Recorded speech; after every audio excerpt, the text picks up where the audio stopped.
Hey, what's up everyone? Welcome to Interesting Reddit Stories.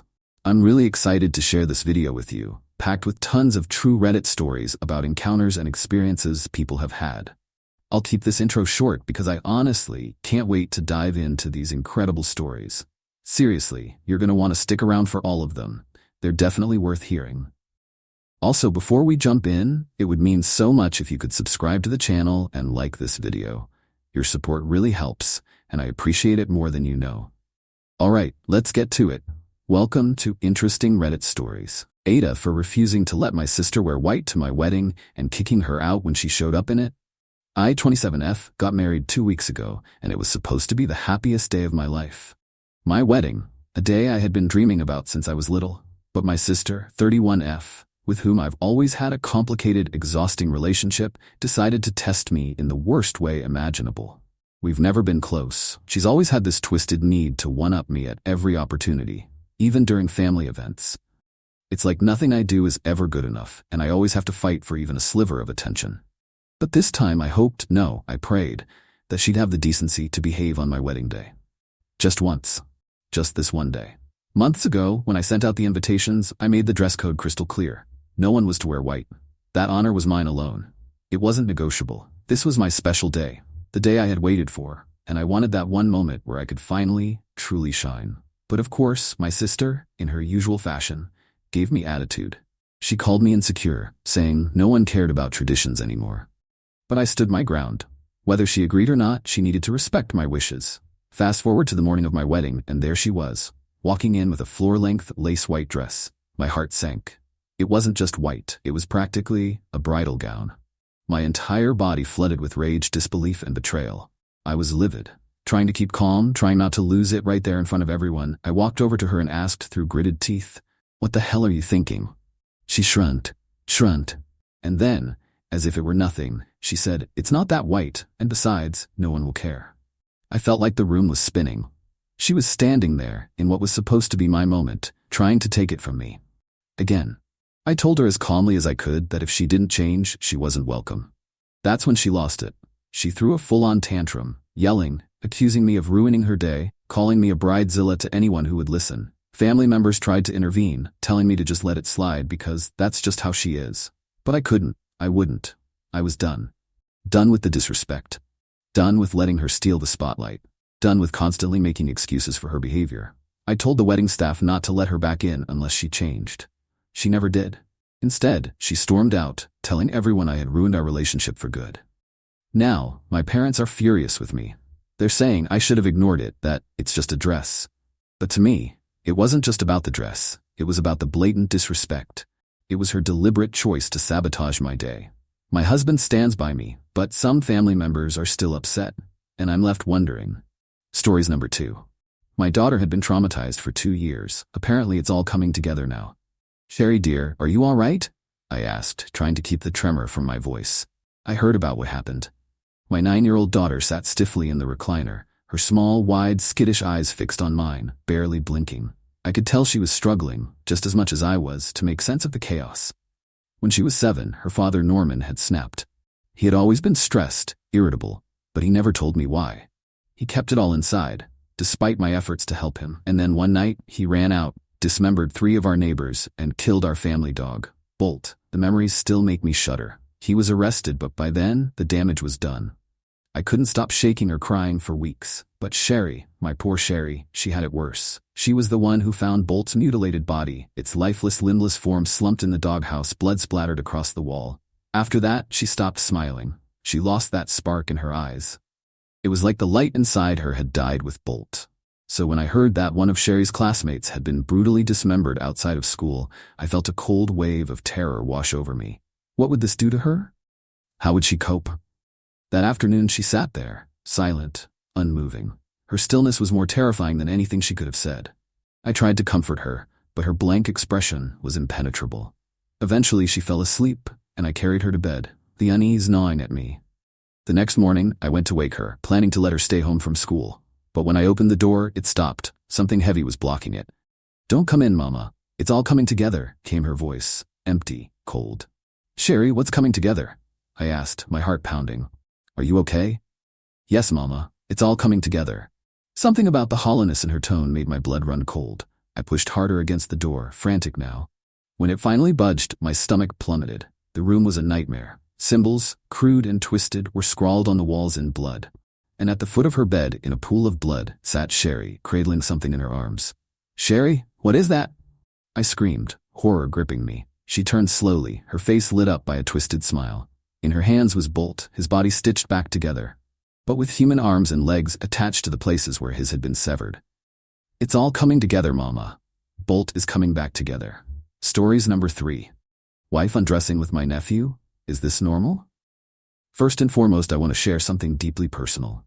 My wife and I do not have any children. My wife has always dreamed of being a mother, and after we married, we tried for over a year to start a family. But when I was tested, the news hit us like a ton of bricks. I'm pretty much completely infertile. This revelation devastated her, and we made the heart-wrenching decision not to pursue a donor. My wife's sister has 2 kids, and the youngest one was born around this time. She has always treated him like her own, pouring her love into him as if he were her son. We live close to them, and as a result, my wife and nephew have formed a bond that's incredibly special. She acts like a second mother to him, and even now that he's 19, she still loves spending time with him. Yet, I can't shake the feeling that it's a bit odd. The other day, something happened that left me feeling completely unsettled. We have a hot tub, and a few family members came over to enjoy some time outside. After we all finished eating and chatting, some of us decided to hop into the tub. I headed upstairs to our bedroom, and as I rounded the corner, the bedroom door swung open. My wife walked out in her bikini, looking radiant, but behind her was my nephew, shirtless and wearing just swim shorts. They smiled at me as they walked down the stairs, and I stood there, frozen, my heart racing. The rest of the night, my mind was a whirlwind of confusion and anxiety. When I finally crawled into bed, I couldn't help but ask her why they changed together. The moment I broached the topic, she became defensive, insisting that nothing inappropriate happened. She simply needed help tying her suit. I pressed further, asking, "So he saw you naked?" Her response was nonchalant, "Yeah, but it's not a big deal, we're family." This has been weighing heavily on my mind, consuming my thoughts. I feel lost and unsure, and I just need someone to help me make sense of what the hell is going on. Stories number 4, Vegas scandal. Do I tell her? My boyfriend just got back from a bachelor party weekend, and my heart is racing with anxiety. All the guys on the trip are in long-term relationships, which makes what I heard even more concerning. He told me that Mitch spent the whole night chatting up a girl at the club, and I felt a knot tighten in my stomach. I know Mitch's girlfriend, though we're not super close. We've hung out in group settings, and she's genuinely sweet. The thought of her being hurt already bothered me deeply. Then my boyfriend dropped the bomb. Mitch actually left with this girl and went back to her hotel, clearly with the intention of hooking up. My boyfriend confirmed this, and my heart sank. The betrayal felt almost palpable. But here's where it gets even more absurd. They get to her hotel door, and she asks for a minute, leaving Mitch waiting in the hall for what felt like an eternity. When she finally opens the door, it's just enough to slip a "Do Not Disturb" sign on it before she slowly closes the door again, leaving him out there like a fool. Honestly, I couldn't help but feel a twisted sense of satisfaction. He totally deserved it. Still, I'm left feeling so disappointed and grossed out for his girlfriend. The only reason he didn't cheat is because she shut him down. If she had been even slightly interested, I know it would have happened. Now I'm faced with a gut-wrenching dilemma. Should I tell his girlfriend about this? I can't shake the feeling that she deserves to know, but I also worry about the fallout. It's tearing me apart just thinking about it. Stories number 5. Stories number 5. Took out a personal loan in my name. Throwaway, because I'm embarrassed to write this, but the title says it all. I'm in disbelief and a whirlwind of emotions right now. 3 years ago, my estranged dad somehow managed to get a $10,000 personal loan in my name without my permission. The last time I checked my credit was when I bought a car in 2020, so I had no idea this was happening. The last contact I had with him was back in 2018, and I never expected to hear from him again. Until yesterday. When he called, my heart raced as he casually informed me that he had stopped paying on this loan, and now there's still $7,000 left that he says I owe. I was absolutely floored. How could he do this to me? It felt like a punch to the gut, especially since I learned he had moved to Thailand just 2 months ago. After the shock wore off, I felt a wave of panic wash over me. I rushed to check my credit, and it was a nightmare. There were all sorts of 30-day late payments and even 2 60-day late payments. including one for September. I felt betrayed and overwhelmed, completely unprepared for this kind of financial mess. Now I'm left wondering what to do next. I feel so inexperienced and lost in all of this. From my searches, it looks like the police can't help recover the money since he's overseas. I just don't know where to turn or what steps I should take to resolve this. The weight of it all is crushing, and I'm terrified about how this will affect my future. Stories number 6. My friends and I have been trapped in an elevator for 6 months. We finally got out today. When the metal doors of the elevator slid open, we were finally free, but standing on the threshold between reality and our personal hell stole the breath from my lungs. I felt a whirlwind of emotions, relief, disbelief, and a lingering dread. I didn't want to step back into what was waiting for me outside after drowning in darkness for so long. So fucking long. Days bled into weeks, and weeks dragged on into months, each moment stretching into an eternity of despair. It was a trap none of us saw coming. A job interview inside an office building in the middle of nowhere. It felt surreal, like some twisted joke. No kidnapper, no grand speech, no motive. Just us, locked away to die in that suffocating space. I had been so naive, fresh out of high school, a bright-eyed wonder egg ready to explore the world. Instead, I found myself crammed into that metal box with 3 other interviewees, the elevator going dead on floor 4. The weight of hopelessness hung heavy in the air, suffocating our spirits. When sunlight finally hit my face, it felt both wrong and right, foreign yet achingly real, prickling my eyes with the harsh brightness. Blurry faces hovered in front of me, paramedics, their voices bleeding into my foggy mind. "Sweetie, it's okay.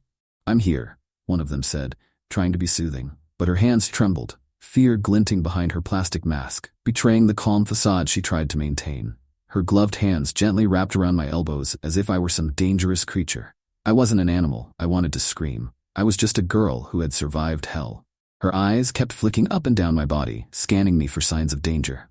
She motioned for me to move, but I stood frozen, transfixed by the flickering light of the exit sign above. Move. My gaze flicked to Kane, standing behind me with his arms crossed. He looked better without his beard, just like the smug, pretentious boy I met the day the elevator doors slammed shut on us.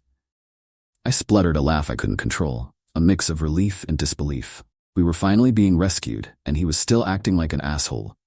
"Come on, Violet," Kane said, rolling his eyes. "We're not getting any younger." "Ignore him," Summer groaned from the floor, cross-legged. I preferred her with hair. When she shaved it all off, she didn't look like Summer anymore. "Kane just wants to go back to being insufferable. Let him go first." "If anyone's going first, it's me," Kai muttered, leaning against the back wall, head tipped back. He still swore he could climb through the elevator shaft, and I frowned at his wide smile. The paramedic clapped her hands in my face, snapping me out of my haze, but Kai kept smiling. How could he smile? When I had eaten his teeth? When I'd stripped the meat from his bones and stuffed myself full? His teeth had hurt going down, but they were enough. Summer's skin made the perfect outfit. The stretchy parts of her neck became little bracelets, a haunting reminder of our time in that hell. The paramedic's soothing mask shattered into screams, and she jumped back as seeping red dripped from our little home, the elevator that had been both sanctuary and prison. I stepped out, legs splattered with blood and writhing maggots, feeling a twisted sense of triumph. Kane didn't follow me. He stood frozen, glaring as I adjusted his skull atop my head, the crown I snatched from him when I took my rightful place. Queen of the elevator at last. Stories number 7. I think my marriage is headed for divorce. After 7 months. I'm heartbroken and feeling lost. I think my marriage is headed for divorce after just 7 months. I, a 24-year-old woman, got married to my 27-year-old husband 7 months ago. It was a whirlwind romance, and yes, I know it sounds impulsive to marry someone after such a short time. If you plan to comment on that, just don't. At first, everything felt perfect. We were so in love, and we bought our first house together. Our lives became intertwined so quickly that I thought we were building something beautiful.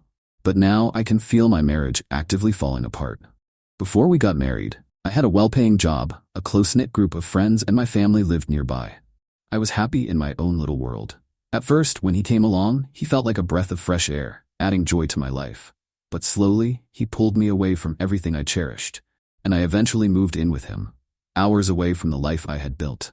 It wasn't a problem at first, but now, being in online school full-time, I find myself feeling incredibly isolated. I don't know anyone here, and since he works long hours, I'm often alone. When I tried to express how lonely I felt, he brushed it off, telling me to get over it because it was just a part of growing up. That dismissal stung deeply. His overall treatment of me has left me feeling worthless. He constantly criticizes my cooking, dismisses my feelings, and when I want to spend time together, he prefers to lose himself in his video games for 6 to 8 hours at a time. It's as if my accomplishments mean nothing to him. I become the butt of his jokes, the target of his sarcasm. When I try to bring up any issues, he turns it around on me, making it seem like it's always my fault. I finally mustered the courage to tell him I'm not happy, but instead of offering to work on things, he suggested divorce. In that moment, I felt a wave of desperation wash over me, and I ended up begging him to stay, feeling utterly defeated. I don't know what to do anymore. I have a bachelor's degree, and I'm pursuing my master's, but he's the sole provider, and I'm left with no money. All the savings I had went to help him when he was in a tight spot. I'm reaching out for advice because I feel so lost and trapped. It's hard to see a way forward when the person who is supposed to be my partner feels more like a source of pain than support. Stories number 8. I think I'm going to crash the wedding of the woman I love, updating to please the masses. Firstly, for those who thought I'd have to break through security and scale the walls to get into the wedding, breathe easy. I was invited anyway, so let's take a minute to relax. My plan was to leave at the time of my post so I could get there early in the morning or even the night before. It was never my intention to crash the wedding and scream, "I object." Halfway through, I read the comments. Well, not all of them. There are so many that after the first 50, I didn't bother. I hope you didn't say anything interesting. But I got the consensus. Don't do it because it wasn't in her best interest. Believe what you want from a single post about me, but I know all I want is for her to be happy. I genuinely didn't believe she would be with him. And when she told me she'd leave him if I asked her to, it felt like a plea for me to do something. Anything. But if she wasn't saying it outright, I understood that I shouldn't intervene. So I didn't. I waited. I didn't say anything to her, didn't stop anything, and chose to let her make the choice about whether she wanted to be with that wanker or not. You're all right. Loving someone means letting them go if you have to. I didn't want to, but it wasn't up to me. So I went and sat in the rows of that fucking church, biting my cheek to stifle the storm of emotions raging inside me. I kept my head down, refusing to look at her when she walked down the aisle. I couldn't hack it. I looked up for the rest of it. Well, the parts that followed. I was holding it together, dry eyes and everything.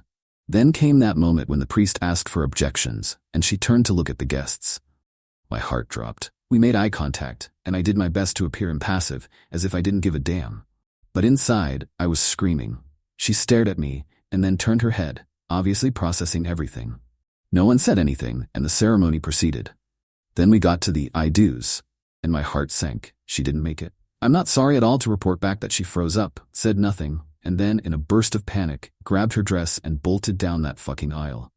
I have to admit, I laughed, even though everyone else was horrified. It was a dark humor that felt out of place but so liberating. Typing this from my hotel about 2 hours later, the hotel has Wi-Fi, her cabin did not, for the dense people who missed that. I haven't heard from her, and I have no clue what happened next. Maybe they'll try again tomorrow. Maybe they won't. I probably had nothing to do with it, and for what it's worth, I hope she's all right, but I haven't texted to ask. My therapy appointment is being booked because, for those who were concerned about her bellend of an ex-fiancé beating me up if I did object, I said he was cocky, not that it was for a reason. One punch, and he'd be out cold. Hope I made all you assholes proud. Stories number 9. Aita for lying to my boyfriend about what I fed him for dessert. Hi. So I, a 24-year-old woman, have a boyfriend who is also 24. I'm from Poland and he's from Spain.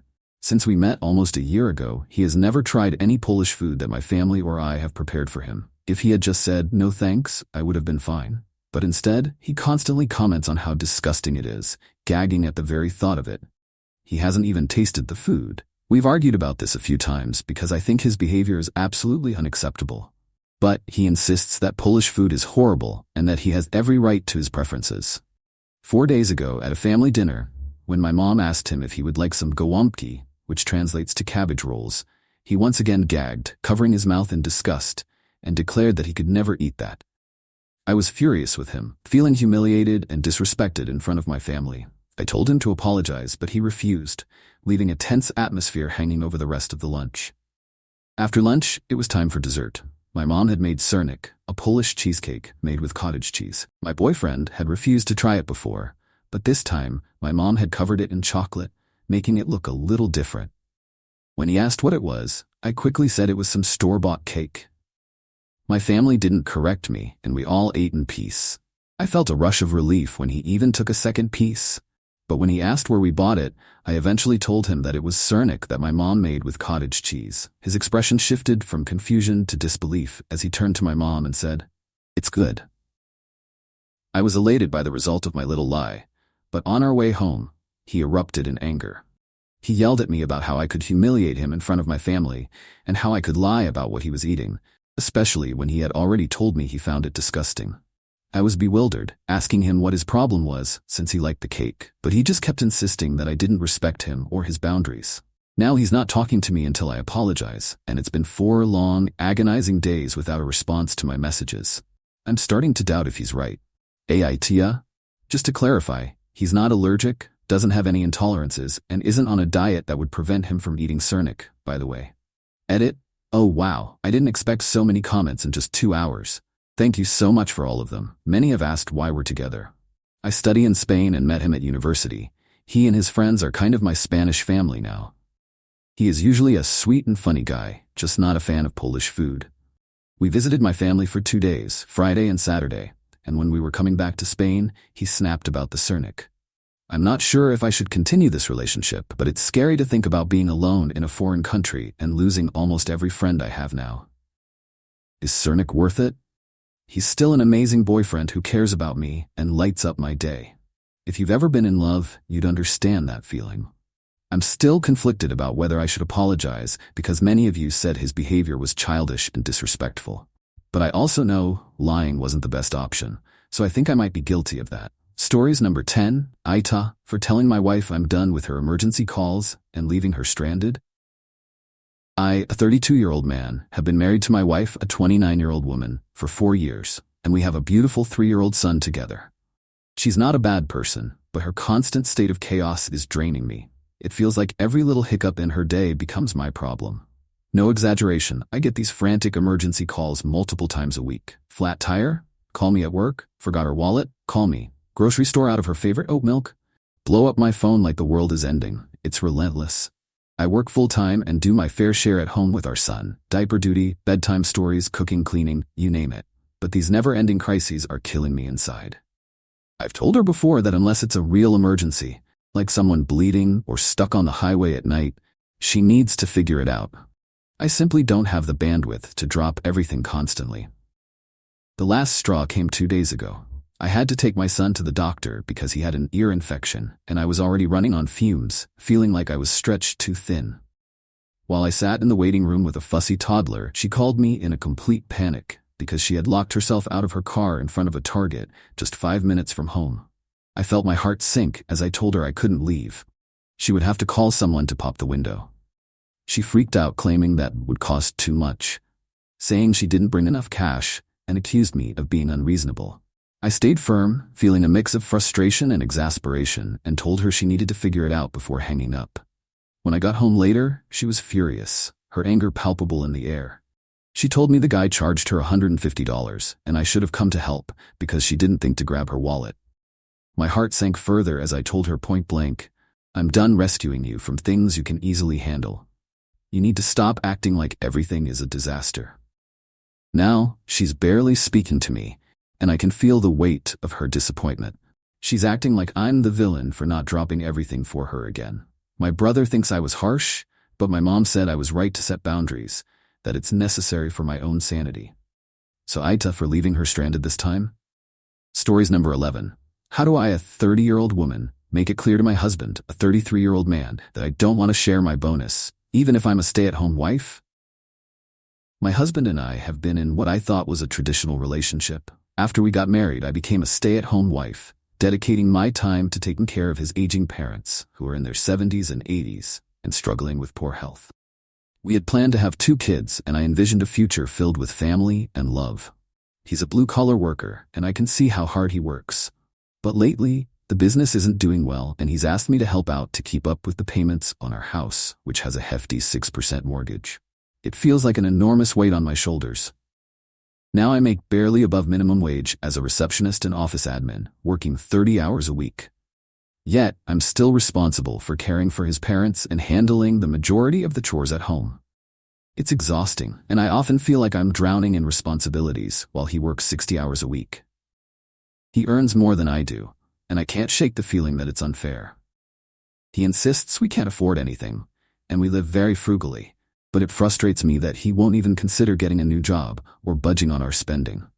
It was him who wanted the house and the car, and now here I am, working my fingers to the bone for something I didn't even want.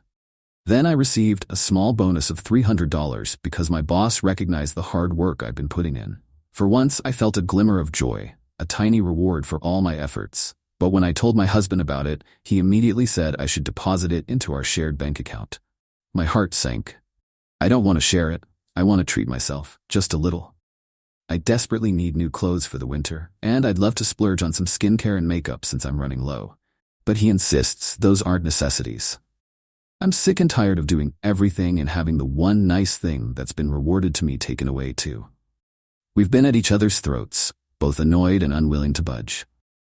I feel trapped in this cycle of sacrifice, and I need to express that I don't want to share this small bonus. It's a struggle to convey my need for a little self-care, especially when I hardly ever get to do anything for myself, even when I've earned it. How do I make it clear to him that this bonus is something I want to keep for myself? Stories number 12. My sister-in-law asked me out. I'm a 34-year-old widower, and it's been 2 long years since I lost my wife, the love of my life, with whom I spent 4 beautiful years. We have a wonderful 3-year-old daughter together, and I still hold everyone on her side of the family close to my heart. They are my in-laws, and they always will be. Since her passing, my family and hers have been an incredible support system, stepping in to help raise my daughter so that I can work and provide for her. They babysit while I'm working, take her to the park when I'm busy preparing meals, and play tea parties with her, filling our home with warmth and laughter. This support has been especially strong for my sister-in-law Kayla, who is 27 years old. Kayla has practically moved into my home, taking on an active role in my daughter's life, pouring love into her in every way she can while juggling her own job. For a short time in the last 8 months, she moved back to her parents' house while I was dating someone else. But once that relationship ended 3 months ago, she jumped back in, offering her help. She hasn't moved back in yet, opting to stay with her parents, but she has mentioned it as an option since my home is much closer to her work. Last week, to relieve some stress from a legal issue weighing on my mind, I decided to take my daughter, my parents, and in-laws on a 5-day cruise. Of course, Kayla was invited, and I was relieved when she joined us. On the last day, my in-laws expressed their desire to spend the day with my daughter, giving me a rare opportunity to enjoy some adult-oriented activities. Kayla stayed with me for the day, and as we navigated through the cruise together, she made playful comments about it being a fun date, laughing it off. I brushed it off, thinking it was just friendly banter. After dinner, we shared a slow dance that felt electric, full of unspoken emotions. At the end of the day, as I walked her back to her room, she leaned in and kissed me deeply. I was taken aback by the intensity of the moment, and then she surprised me by saying, "I'd like to go on an actual date with you when we're back." I already talked to my parents and they support it. I don't want an answer now. I know how you like to deliberate. Think about it for a couple of days. And with that, she slipped into her room. Kayla is undeniably attractive, and we share a deep connection. There's a comfort in our interactions, and the chemistry has only grown stronger, especially since she's been a constant presence in our lives for the past 2 years. We've known each other for 7 years, and during this time, we've become attuned to each other's mannerisms and quirks. I have almost no doubt that a date would go well, especially after our magical last day on the cruise. Yet, here I am, feeling a whirlwind of confusion and unease. She's my sister-in-law, and it feels so odd to even consider the possibility of dating her. My heart is torn between the longing for companionship and the unsettling implications of crossing that familial line. I could really use some advice if anyone has experienced something similar. Thanks for listening. Stories number 13. My husband, 26M, insists on relocating again after he sabotaged the last move. It's been a chaotic 3 years, filled with uncertainty and heartbreak. Back in 2021, we moved to Seattle from Utah, filled with hope and excitement. My husband, then my boyfriend, had a promising job, and we envisioned a bright future. But then tragedy struck when his dad died, and the weight of grief became too much for him to bear. He started an internship, but eventually he faltered, leaving me to question our relationship. I felt my heart shatter as he told me he didn't think he could continue with us. With our 4 to 5-year-old in tow, I returned to Utah, heart heavy and feeling utterly alone. He followed, and we rekindled our relationship. But he was still lost in a fog of substance abuse, losing the internship opportunity. I was pregnant with our second child, desperately hoping he would pull himself together. When the next class started, I doubted he would even try after months of inaction. Yet he insisted on uprooting us again, leaving behind our stable apartment to move in with family. He thought the internship would lead to a lucrative $80 salary, but it was a gamble that didn't pay off. Living with family became a nightmare. I was juggling a newborn and a 6-year-old while he struggled with his demons, choosing to get high instead of focusing on his responsibilities. I felt trapped, suffocated by the situation, as he fell deeper into depression, blaming me for his failures while I fought tirelessly to support our family. After his classes ended, we desperately needed our own place again. We ended up in Vegas, hoping for a fresh start, but old habits die hard. He was sober for a while, but things in Vegas quickly spiraled out of control. When I made the tough decision to return to family for support, hoping to regroup, I was blindsided to learn he cheated on me during his last week there. My world crumbled around me. I was devastated, feeling betrayed and heartbroken. He was supposed to take 5 months to earn his CCNA, while I worked 2 jobs to support us. I sacrificed my stability, trusting him to keep his promise, but instead, I found myself losing my job due to his reckless actions. Now he's received a job offer in Texas that pays $30 an hour, which feels like a glimmer of hope amidst the chaos. The cost of living is lower there, but I can't help but feel anxious about moving again. He suggested we relocate, but I'm so exhausted from this constant cycle of upheaval. Yes, he's open to staying here, but the most he could earn is $27 an hour. With childcare costs skyrocketing, I'm left wondering how I'll manage even a part-time job while carrying the weight of everything on my shoulders. I know many will scream that I should leave him, and part of me is screaming for clarity too. I just want to find a way to navigate this overwhelming chaos and make the best decision for myself and our kids. Stories number 14. Aita for being uncomfortable with my mom's new boyfriend staying over? I'm a 23-year-old woman, and my mom is 48. 6 months ago, my parents divorced after years of constant fighting, and it shattered my world. I thought the hardest part was over, but then my mom started seeing this guy, Greg, who's 49. At first, I tried to be understanding. I knew my mom wanted to move on. But things escalated quickly, and soon he was spending more and more nights at our house, practically moving in. I can't shake this uneasy feeling about it all. It feels too soon after the divorce, and I just don't know him well enough to feel comfortable with him being around so much. The first time I caught him going through my stuff in the living room, my heart sank. He claimed he was just tidying up, but I felt so violated. I tried talking to my mom about it, hoping she'd understand my concerns, but she brushed me off, telling me I was being dramatic. Then there was the time he made that condescending remark about me needing to grow up and accept their relationship. It hit me hard, making me feel small and invaded in my own home. I don't mind my mom dating, but having this guy around constantly, especially when he's snooping through my things and throwing passive-aggressive comments my way, makes me feel really uncomfortable and anxious.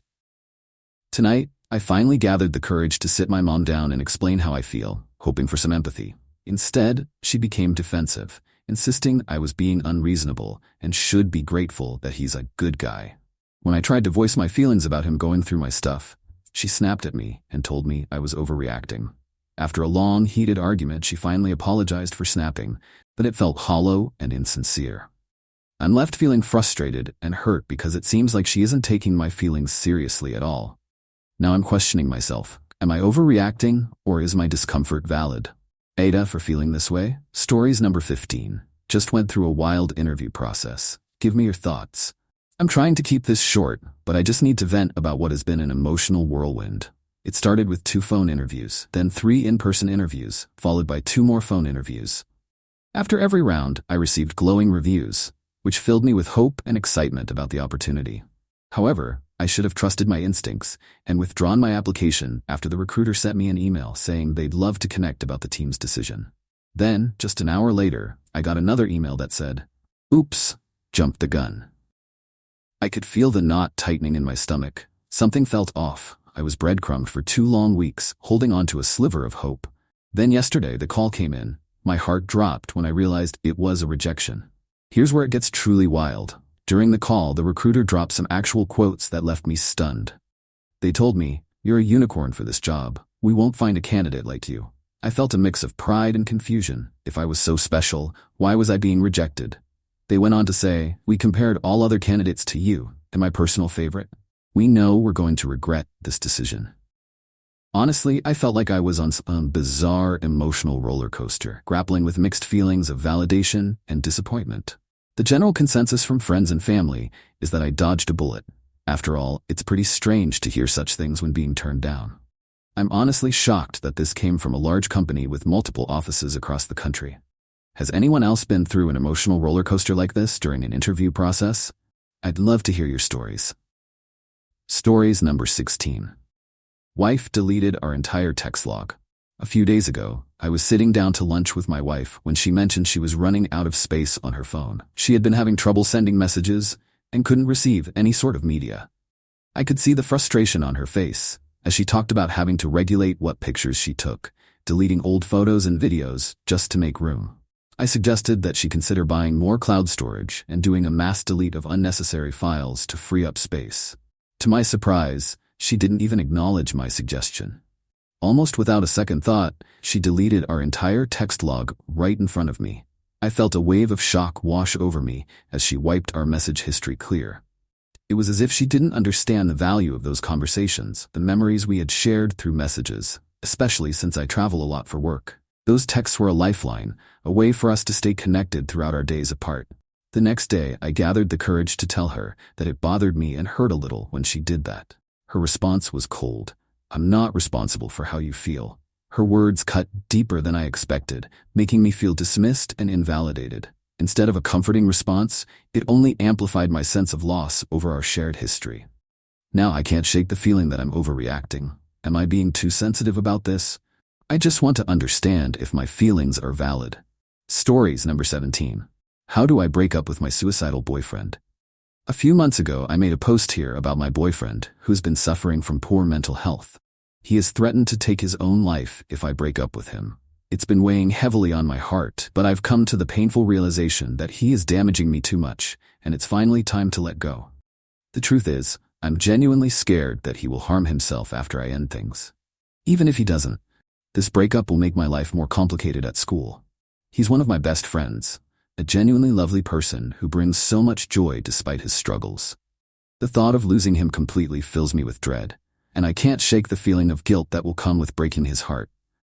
I hate making people upset, and I know this will hit him hard. Our friendship will inevitably change, and the thought of that is heartbreaking. Adding to my anxiety, I can only break up with him over text. We're currently on holiday, and I can't see him in person. I don't feel comfortable doing it face-to-face either, as I worry he might harm himself in that moment. As someone who is autistic, in-person communication is already incredibly challenging for me, and the idea of having such an emotional conversation makes me feel even more overwhelmed. I realize this is a tough situation, and I'm in desperate need of guidance. If anyone has any advice on how to handle this delicately, I would be incredibly grateful. Stories number 18. I'm wanting to call off my wedding because my fiancé is a control freak. I'm 32, and she's 34. We're both Catholic, and she has 3 kids from a previous marriage. We were dating for about 8 months when we decided to get engaged, because everything seemed to be going well. I truly felt like she was my person, and she felt the same. I connected with her kids, and with both of us getting older, we thought it was the right move. We were supposed to get married in December, but now I don't want to go through with it. About a month ago, I moved in with her to save money, hoping to pay off as much debt as possible before the wedding so we could buy a house soon after. This is when everything changed, and it feels like I'm in a nightmare. Almost immediately, she insisted on opening a joint bank account. I was hesitant because I feared it would turn into a controlling situation, and my instincts were right. When I expressed my concerns, she said, "Well, maybe we shouldn't get married." Suddenly, I found myself in a relationship where she controls every bit of our finances and everything else, even down to what I eat. I have to ask for permission to spend $4 on medicine when I'm fighting a sinus infection. For context, I earn $75,000 after taxes, and we're not struggling financially. But my health complicates things. I've had ulcerative colitis since I was 20 and had my colon removed when I was 25. Because of my condition, I need to eat more than the average person, but she gets angry about how much I eat. I've even had to sneak food at work just to get by. It's so frustrating because I've tried to explain my needs to her, and even her mother has weighed in, but she still doesn't get it. She tells me I need to work at least 70 hours a week, Monday through Friday, and whatever I can on Saturday when we don't have the kids, just so we have extra money. I don't spend on anything unnecessary. I use my personal funds to afford the food I need. Proper nutrition and rest are critical for my health, especially when I'm exhausted after working long hours. Yet, if I want to sleep in on my days off, I get fussed at.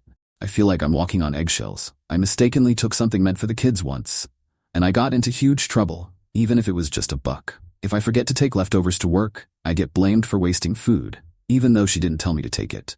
It feels like I'm damned if I do and damned if I don't. There's also a deep emotional void in our relationship.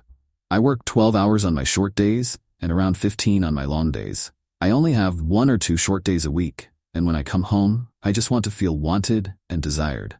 But instead, I feel invisible. There's no affection, no hugs, no kisses, nothing. After long shifts, I don't see her for 2 to 3 days at a time, and when I return, I'm met with questions about what more I can do around the house. I've even been reprimanded for sitting down for just 10 minutes after a long day, as if I'm not allowed to rest. Getting help from the kids feels like a chore too. I'm beginning to feel used, like I'm just here to provide financially and to be a handyman. Whenever I bring up my feelings, it feels like I'm met with defensiveness or accusations. Am I crazy for wanting to call off this wedding? We've had discussions about how I can't live like this, and while she straightened up for a couple of days afterward, it quickly reverted to the same old problems. When we talked, she seemed to listen, but then she made jokes about what I had brought up. It felt like it meant nothing to her at all. I've devised a plan, but I won't be able to act on it until next Friday. The car we bought is in both our names, but I'm only a co-signer on the loan. I'm getting a rental car because I can afford it when she isn't controlling my finances, and I'm loading everything I can into it before heading out of town while she's at work. I'll be going to my parents in the next state over, where she won't be able to find me, and I feel a strange sense of relief just thinking about it. I plan to get a new phone and number before I leave town and change my direct deposit to a new bank account. While I'm at work, I'll call to get her off my credit card and everything else. I'm waiting for the payment to post to the card from our joint account next week so that I won't be stuck with the balance. I'll also pull out what money is rightfully mine from the account before I leave. There's a significant amount of money in there, and I'm cutting my losses on everything I've already paid toward the wedding and beyond. I don't want that money to taint my new beginning. I'm expecting her to freak out and blow up my phone, but I don't care. Just getting this plan together has been liberating. As I make my way to my parents' place, I'm meeting up with a really good friend who has supported me through this whole ordeal. I haven't even told my parents yet, so they have no idea what's coming. I can finally imagine doing all these things I've longed to do once I'm out of this situation, and it feels so exhilarating. I don't know if I'm more anxious about returning to who I was or about her reaction, but either way, I have to go. Stories number 19. A few have already asked for updates, so here goes. All good news. I am out and free, and I feel absolutely elated. I left early in the morning with as much of my stuff as I could carry, my heart racing with a mix of excitement and relief. I went to the next town over and sat in the parking lot, anxiously waiting for the rental place to open, desperate to avoid any chance of her finding me before work. It felt like I was in a race against time. Before getting the rental, I withdrew all my money, my safety net. After securing the rental car, I braced myself and went back to the house to grab more of my things. It seemed she had gotten the hint and locked me out, which stung a bit, but at least I managed to get all my important and expensive belongings out. That was a small victory. I went back to the bank to get a printout of all the transactions from our joint account, and I was immediately hit with a wave of anger. I had to ask for permission to spend $4 on medicine for my sinus infection. Yet there were so many Amazon charges, meals out, and transfers to other accounts. It felt like I was looking at the evidence of her control. I gave the printout to my friend, who's helping me create a spreadsheet to track everything more easily. As I drove down to my parents', 4 hours away, a sense of liberation washed over me. I was able to reset all my passwords and remove her as an authorized user on everything, which felt like shedding a heavy weight. Before I left, I even got a new account and debit card, completely severing ties. When I arrived at my parents' place, I felt an overwhelming sense of comfort and safety. I later went to visit an old friend, someone I've known for over 10 years but hadn't seen in 2. Her mom welcomed me with open arms, making me an incredible meal fit for a king. We later went axe throwing, and I felt a surge of joy I hadn't experienced in ages. I spent the night there, and her mom made me a delicious breakfast the next morning. Their family has always treated me like a son, and it felt so heartwarming to be around people who genuinely care about me. This morning, I drove back to my parents, and we went to a flea market where I had the freedom to spend my money on whatever I wanted. Oh, it felt so liberating. This is the life I want to live, not one constrained by a controlling and toxic person. I feel amazing, truly amazing. Leading up to my departure, I was filled with anxiety and sleepless nights. I had seen my ex on Monday and Tuesday, but because of my hectic schedule, I didn't see her for 3 days. There were no "I miss you" messages, just her asking me to do things. On the way down, she didn't try to contact me at all. I left Messenger open, but planned to keep everyone else blocked. She did attempt to reach out to my parents, but thankfully, they didn't answer. I know I have quite the road ahead of me to achieve my goals, but it will be an easier path to travel than what I've endured. I've already contacted a flight school and will be enrolling to get my private pilot's license in the next few months, and I can't wait. This has been a huge dream of mine since I was little, and now it feels tangible. This has truly been the best thing I've ever done for myself and my well-being. I'm looking forward to seeing where this new journey takes me. Thank you all again for the invaluable advice and support. The only thing left to sort out is the vehicle we bought together, but I ran out of time. I've got a meeting with a lawyer next week to get that taken care of. Much love to you all. Stories number 20. Left a company because of a boss, and guess what? That boss has come to my new company. What a nightmare. Update. In a twisted turn of events, I got laid off this morning. LOL. It was company-wide layoffs, so my Reddit post didn't cause that, thankfully. If you know of any remote, US-based jobs, please send a link my way. I'm feeling a mix of anxiety and hope right now. A long one, and I'm sorry, I genuinely love the work I did at my previous job. It was fulfilling and engaging. However, my boss's boss was so beyond micromanaging that it completely destroyed our team culture and drove me up the wall. I was under so much stress that I started experiencing eye twitches, stomach pains, and involuntary shaking toward the end of my time there. It was exhausting. She used to do the very work I was hired to do, and her inability to let go was suffocating. Fast forward to the beginning of this year, I finally left that toxic environment for my current job, which I've come to absolutely love. There's no micromanaging, the team culture is fantastic, and I feel like I can finally breathe again. But then, last month, that same woman started at my new company. She's now in a C-suite role because she's tight with the president. That means she's 2 to 3 people removed from me. My boss's boss's boss. The moment I heard the news, a pit formed in my stomach. She's already found ways to insert herself into every single weekly huddle my team has, taking over our meetings and invading our space. Now my eye twitching has started back up again. Seriously? I left my old job largely because of her, and somehow her micromanaging has begun here, even when she has no reason or need to be in the spaces she's occupying. It's incredibly frustrating and feels so disheartening. What do I do? This job is a good one, and it pays well, but I refuse to go back to the point of stress and anger that I experienced in my last role. I can't bear the thought of feeling trapped in that cycle again. ETA. Oh, and by the way, my old job doesn't even exist anymore.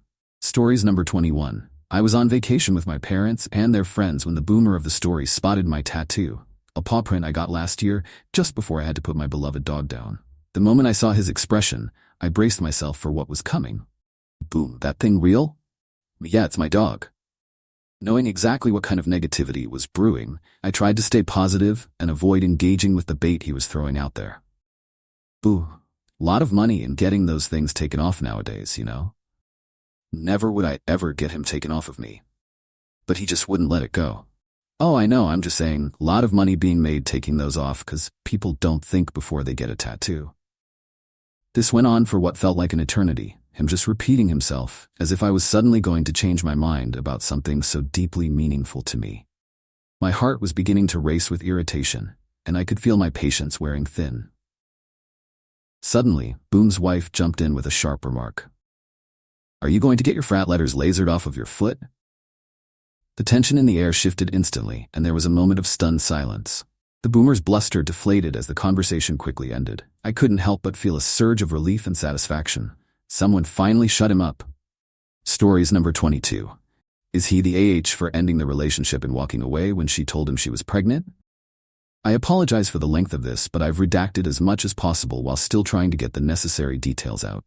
TLDR, Meg 32F and her boyfriend, now ex, Nathan 34M, were together for about 8 months when she discovered she was pregnant. As soon as she told him, he ended things with her and wanted nothing to do with the baby. But here are some details. Hang in there, it may be a bumpy ride.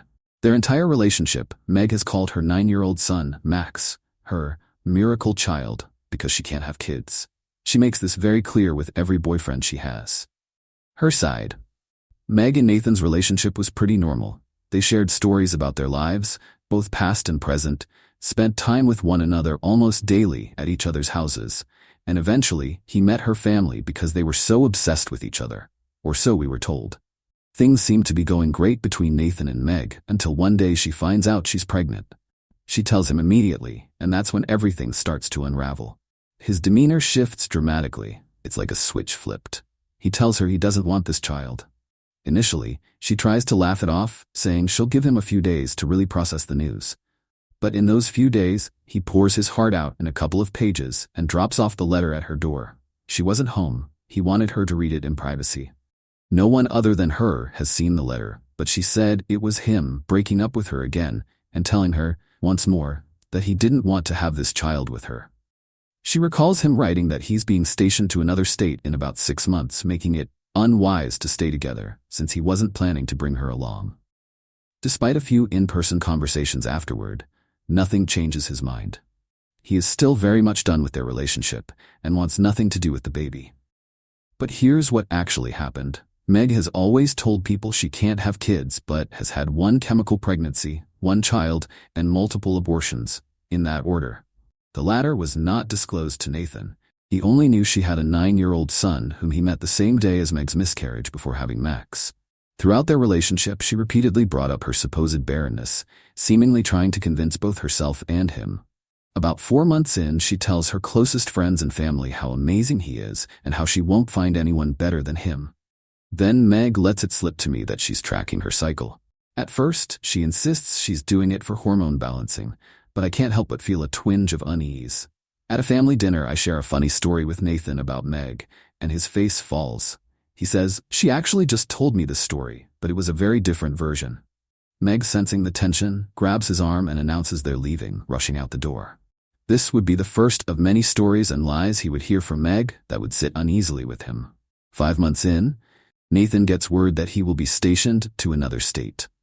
6 months in, he writes her a breakup letter, explaining that it would be easier to cut it off now than try to do a long-distance relationship. When Meg receives the letter, she storms to his house, tears it to shreds, and refuses to end the relationship. The tension in the air is palpable, filled with the weight of unspoken emotions.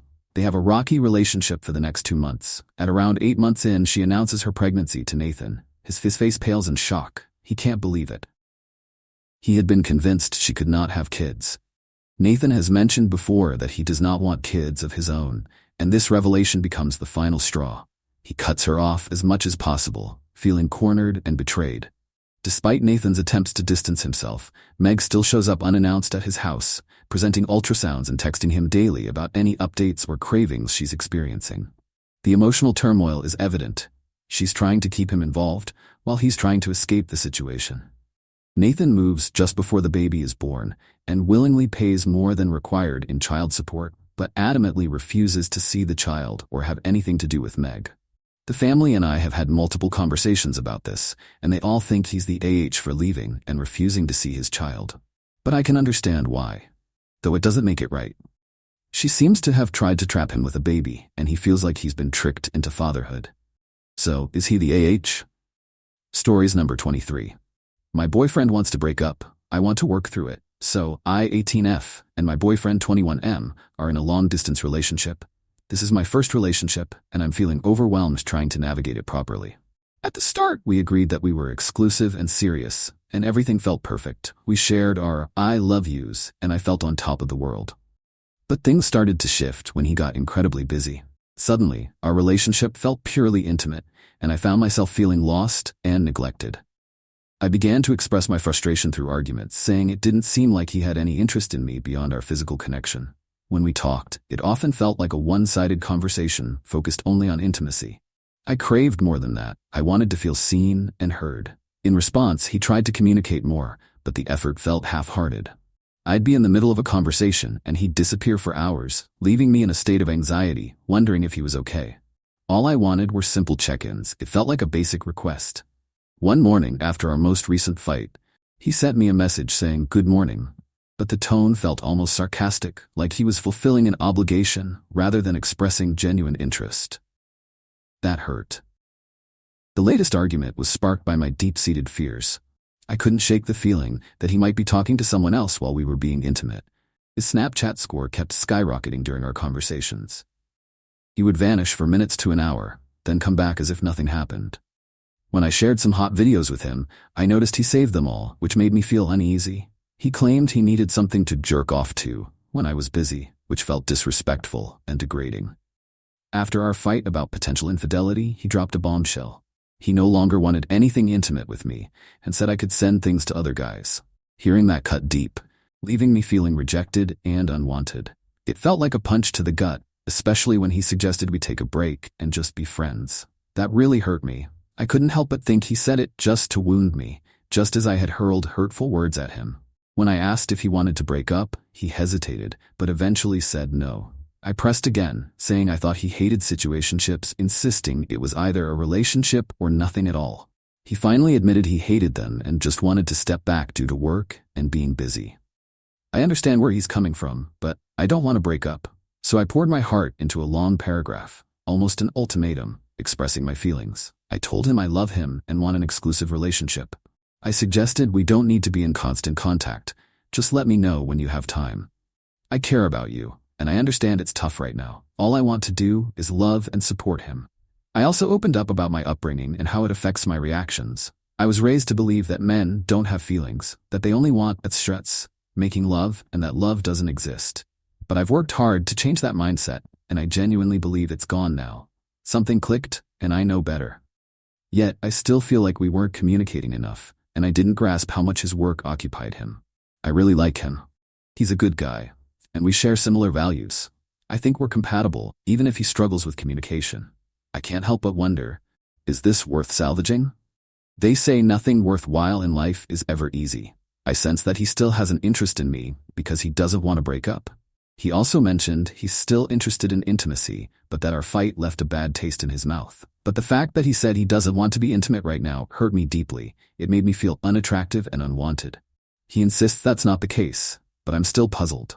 I explained in my ultimatum that I understand he has intimate needs, just as I do, and I want to help him with that. I'm confused. How can he want a relationship, yet ask for a break from intimacy? Does he want me or not? If he didn't, why would he say he doesn't want to break up or try to make it work? Stories number 24. Aita, for not keeping my end of the deal. So we had Thanksgiving today, and my grandfather had a huge blow-up at the family table in front of everyone, creating a scene that left me feeling humiliated. I'm 25 and currently living with my grandparents. I pay rent, handle the internet and phone bill, and do all the grocery shopping on weekends since we live way out in a rural area. I work in heavy manual labor lifting cabinets all day, which is incredibly taxing on my body. Even though I'm bulking, by the time I get home, I'm too exhausted to do much of anything. Recently, we made a deal. I would make breakfast, lunch, and supper on the weekends because I love to cook, but I just don't have the time or energy for it during the week. It was a system that worked, at least it did until today. We had Thanksgiving scheduled for Sunday. My brother made breakfast and lunch since he was over, so I took the chance to sleep in. I was supposed to roast the turkey and prepare the entire Thanksgiving dinner, and I had everything laid out and ready to go. But then, out of nowhere, my grandpa made last-second decisions and insisted that our mom cook it tomorrow instead. I felt frustrated and deflated, but I rolled with it. After all of that, I spent most of the evening putting all the dishes, utensils, and unused food back into the fridge. I told my grandpa that I was heading to the neighbors to play retro games since he had picked me up a case of beer from a brewery I'd been dying to try. It felt like a small victory in a hectic day, and I wanted to unwind. Then, the coming Thanksgiving dinner unfolded perfectly. Everyone was in good spirits, laughter echoed around the table, and for a moment, I felt like all the tension was behind us. But out of nowhere, my grandpa brought up the fact that I didn't cook supper in front of our entire family. It felt like a punch in the gut. I replied, trying to stay calm, that he canceled those plans. But he screamed, Big fucking deal. I explained that I hadn't even eaten that day since we had started late because my brother had slept in. The whole atmosphere shifted. It was as if all the warmth had been sucked out of the room. Then he started yelling that he was done cooking supper in the evening. In what wasn't my proudest moment, I simply snapped back. If you're that hungry, maybe cook a single meal just for yourself. I felt guilty for losing my cool, but the resentment I'd been harboring boiled over. Mind you, he doesn't do anything around the house. He'll cook one meal for supper, which I genuinely appreciate, but his wife does most of the work, cleaning, laundry, organizing. My grandpa, since he's retired, mostly sits on the couch all day watching TV, and I've grown to resent him for it. He calls everyone useless and stupid, yet he'll spend 12 hours a day glued to the television, judging everyone around him. So now I'm left wondering, am I entitled? Aita, for not having a backup dinner prepared. Stories number 25. Well, we figured out what the smell was. I thought I was going crazy for a while. There I was, relaxing on my couch or putzing around doing chores, when suddenly I'd catch a whiff of the weirdest smell. It was almost meaty and sharp, a scent that pricked my senses and sent a chill down my spine. At first, I assumed my dog had hidden a chew or bully stick somewhere, so I tore my house apart. I scrubbed down walls, floors, furniture, and baseboards, anything I could reach on the first floor. I was smell-checking everything, driven by a nagging anxiety. Then I moved on to cleaning out the fridge, even shifting all the appliances to check behind them. Nothing. The house felt like a battleground, and still that dreadful smell lingered. We also have cats, so I wondered if maybe they had peed somewhere. But cat pee has a distinct odor, and this was something entirely different. One day I caught a whiff on the second floor, on the back end of the house. It felt like it was following me, the ghost of a foul odor that haunted my every move. Cue deep cleaning on the second floor, fueled by dread and determination. We worked so hard to buy our house this spring, and the thought of something lurking in the walls, festering and hidden, filled me with anxiety. What could cause an occasional smell like this? There was no pattern to it, just a maddeningly unpredictable sometimes, and then it would vanish, leaving me more puzzled than before. So here's the kicker. There has been construction on the road in front of our house since mid-August. About a week ago, the construction crew moved to a parallel street to continue their work. Around the same time, I stopped smelling that rotted meat scent. Do you want to know what moved with them? Their giant, red, stupid fucking porta potty. There's nothing wrong with my house. I was just upwind of 7 to 8 men's worth of piss and shit for 2 months. I could have screamed with both relief and frustration, laughing at how I had worked myself into a frenzy over something so simple. Stories number 26. My mom got someone else's receipt at the ATM. She pulled her receipt, and to her surprise, there was someone else's receipt attached to it. The person had $53,000 in their account. Now, I obviously don't know their circumstances. Maybe this is their life savings, but shit, can you imagine? Opening up your bank app and finding $53,000 sitting there? This truly isn't a post about being envious of this person's money or anything like that. I'm young, just starting out in my career, and I haven't even had the chance to build up that kind of savings yet. I just genuinely find it so interesting. Other people are out there with what I make in a year sitting in their checking account. Like, where do you work? And are they hiring? I'm happy for that person, and I wish them well. Yet, I can't help but wonder what kind of car they drive. I hear that rich people often choose to drive very modest cars and live in modest houses. Here I am with my Chevy Malibu and a mere $280 in my account. So I find myself pondering, what kind of car do you drive when there's $53,000 in your account? Stories number 27.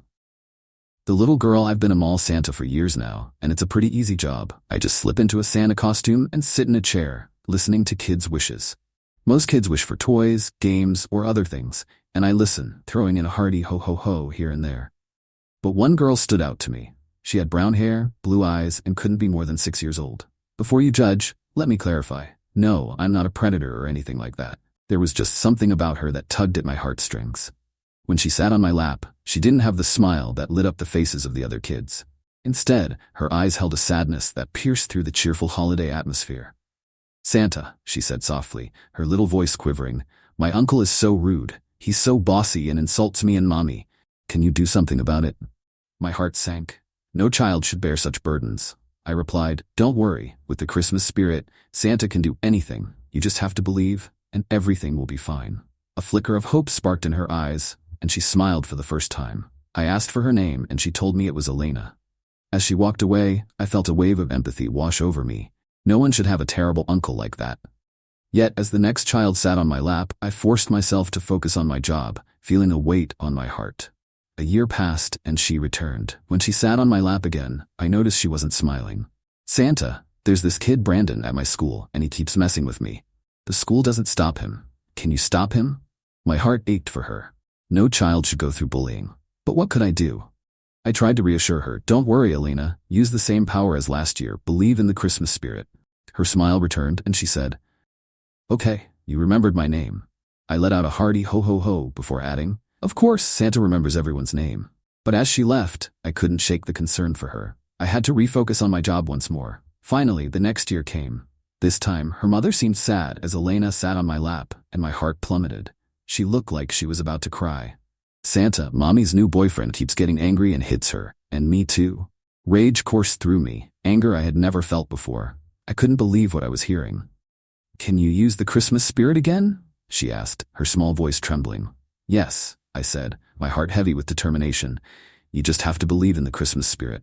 She left, and as another child sat on my lap, I was consumed with fury for the injustice this little girl faced. A week went by, and I decided to take action. I donned the same Santa costume and went to Elena's house. When I stepped inside, I saw her new stepfather asleep on the couch. My heart raced. I thought I'd have to wait until he went to the bathroom to confront him. But there he was, sprawled out on the bed, vulnerable and unaware. With a knife in hand, I woke him up. As he processed what was happening, his face twisted into a worried mask. I couldn't contain myself. I slit his throat. I took some valuables and knocked over a lamp, making it look like a robbery as I quietly left. It felt right, a twisted sense of justice coursing through me. Elena might never know the truth. Hell, I doubt her mother knows, but I am her real father. I remember the satisfaction of strangling her uncle. His terrified expression etched in my mind. I even killed Brandon, her bully, and hid his body in a pit in the forest.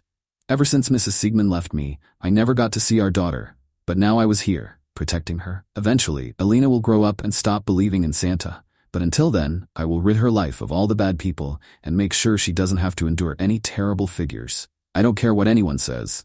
I see what I did as the right thing. That's what fathers should do, at least what I did. There's no reasoning with those people. I'm glad I saved Elena from them. Who knows? Maybe I'll see her again one day. Stories number 28. AT for making my daughter pay back a $1,000 dress she was supposed to wear in a wedding. Edit. I didn't pressure my oldest to make Emma a bridesmaid. My oldest relented after Emma pestered her about it. Emma has a phone, and I didn't even learn about the pestering until after she was added to the wedding party. I have a daughter, Emma, 16F, who was supposed to be a bridesmaid in her older sister's wedding. My oldest wasn't planning to have Emma in the wedding party.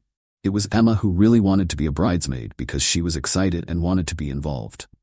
My oldest agreed to include her, even though it meant extra costs and adjustments. The bridesmaid dress, shoes, and fitting totaled around $1,000, which we agreed to pay for, since Emma didn't have that kind of cash. The wedding is in a month, and suddenly, Emma changed her mind. She refused to wear the dress, claiming it was ugly and unflattering on her. I understood it wasn't the best fit, but she never spoke up at any point before this. She said she felt uncomfortable, wasn't close to the other bridesmaids, and didn't want to participate anymore. I reminded her that she was the one pushing to be part of the wedding, but she stood firm and backed out. Now, we're stuck with a $1,000 dress that can't be returned. I told Emma that since she wanted to be in the wedding and then backed out, she would need to pay us back for the dress, either by working part-time or setting up a payment plan using her gift money. Emma was upset, claiming it was unfair, and that we were punishing her for not wanting to do something she wasn't comfortable with anymore. Multiple family members think I'm too harsh. Stories number 29. My boyfriend of 1 year doesn't know I'm aware of his affair. I know that my boyfriend 29 and I in my 20s have been together for a year, but I can't shake the gut-wrenching feeling that he's cheating on me. It's a bitter pill to swallow, and I'm not even sure when it started. I can't even bring myself to go through his phone for confirmation because he changes his passcode frequently as if he knows I might try. We don't live together, thankfully, but I'm still in shock. He brought someone else into the bed. We share the same bed where I once felt safe and cherished. He lives an hour away from me, just outside a military base in rural South Carolina. He's prior service, having separated back in June, And I can't help but wonder if the girl he's with is also a service member. My heart dropped when I found a short, neutral-colored press-on nail back in August. Along with that nail, I discovered hair that, when compared to mine, was obviously not mine. It feels like I'm piecing together this painful puzzle, and every piece stabs deeper into my heart. His birthday is next month, and instead of the excitement I should feel, I'm overwhelmed with dread. I've slowly begun to emotionally detach myself from him, hoping he'd realize he clearly doesn't care about me and end things himself. But deep down, I know that's unlikely. He won't admit to his affair unless I confront him, and even that feels like a daunting task. As I sit here, my heart heavy with uncertainty, I wonder how to approach this painful conversation. I'm aware that my situation might seem bland compared to others shared here, but I'm trying to remain as anonymous as possible since he's on Reddit too. Should I just break up with him without revealing my reasons? Or should I be open and honest, risking the chance of a confrontation that could break whatever fragile connection we have left? Stories number 30. How quick are you to cut people off? Recently, I let go of a friendship that spanned over a decade. It wasn't an easy decision, but I couldn't shake the gnawing feeling of bad intent that lingered for years. The relief that washed over me afterward was insane, almost euphoric. I was also surprised to learn that family and friends shared similar feelings about this person. It feels liberating to finally release myself from that emotional weight. I've never been much of a confrontational person, but it's something I'm actively working on. In this age of social media, there's this unsettling expectation that anyone in your life should have access to you. It's uncomfortable and draining to feel watched by those who don't genuinely care about your well-being. I'm grateful I took away their access to me. As I move forward, I'm beginning to narrow down who truly deserves a place in my life. I wish I had done this sooner, but I've always had a tendency to give people the benefit of the doubt. Now, however, I'm reclaiming my peace. One cut at a time. Stories number 31. My 21M now girlfriend 25F was sleeping with people during our talking stage and lied about it. Aita for being annoyed by this. I met my girlfriend at work, where she's in a different office, so I only see her once a month. One day while I was there, she started messaging me, and we hit it off. As we got more serious, she opened up about her past relationships and body count. When she told me hers was much higher than I expected, I was taken aback, but it didn't really bother me. She assured me she hadn't slept with anyone for 6 months, and expressed how happy she was that I was the guy she chose to be intimate with after this dry spell. Hearing that made me feel special, valued even. However, during our talking stage, she went on 2 holidays and visited her parents for a weekend. The first trip was to Berlin with a friend who wanted to explore making love positive clubs. Naturally, I wasn't thrilled to hear that, but we weren't officially dating, so I tried not to dwell on it. She messaged me the whole time, insisting that nothing happened, and I wanted to trust her. Then came her trip to Benidorm with another friend. By that point, we had been on several dates, and I was developing strong feelings for her. We were exclusive in my mind, even if we hadn't had that crucial talk yet. While she was away, we were calling and texting every day. She shared stories about her friend flirting with guys while she read by the pool, making it clear she had no interest in them because she had a boy at home. That made me feel good, like we were on the same page. But then the rug was pulled out from under me. I discovered she had been lying about her intimate history for the last 6 months. She had multiple one-night stands throughout the year, and it hurt to know she deceived me, shattering the trust I thought we were building. I learned that while in Berlin, she slept with multiple people in those clubs, and in Benidorm, she was with one of the guys she had previously assured me she wasn't involved with. I want to stress that I never prompted her for this information. I'm deeply hurt that she continued to lie about details I wasn't even asking about. We may not have been dating, but her actions felt disrespectful, and I wouldn't have treated her that way. Since we started dating, I began to experience signs of an STI. When I told her, she got defensive, trying to convince me it couldn't be that, since we hadn't slept with anyone for a long time, and she claimed she was clean. At that moment, I didn't know the truth. It turns out we have chlamydia, and she was also seeing a friends with benefits back home while we were still in the talking stage. All these lies and the risk to my health have stirred up feelings of betrayal and anger within me. I feel like such a fool for trusting her. Now I find myself asking, am I the asshole for being annoyed about this? I want to understand her perspective, but she doesn't like to discuss these issues and avoids conflict. I've tried to remain neutral and understanding throughout all of this, but my trust is shattered. Any advice would be appreciated. Stories number 32. Am I the bad guy? My review went viral. I hired a general contractor to repair my home, but they never finished the project completely, and the repairs they did were subpar at best. I felt a wave of frustration wash over me as I tried to work things out with the owners, who assured me that someone would come out to evaluate the situation. For 2 weeks, I felt utterly ignored. Desperation crept in, and in a moment of frustration, I posted a review detailing my displeasure. Then, out of the blue, they called me, apologizing profusely and saying they had been swamped. They promised to send someone over right away, but yet again, I was met with silence. Another week passed, and with mounting frustration, I posted another review, this time with photos. Little did I know that my wife is a local guide on Google, and my review went viral, over 50,000 views in our small town. Now, almost 2 years later, I guess because our area was recently damaged by a hurricane, they reached out to my wife, pleading to have the review removed.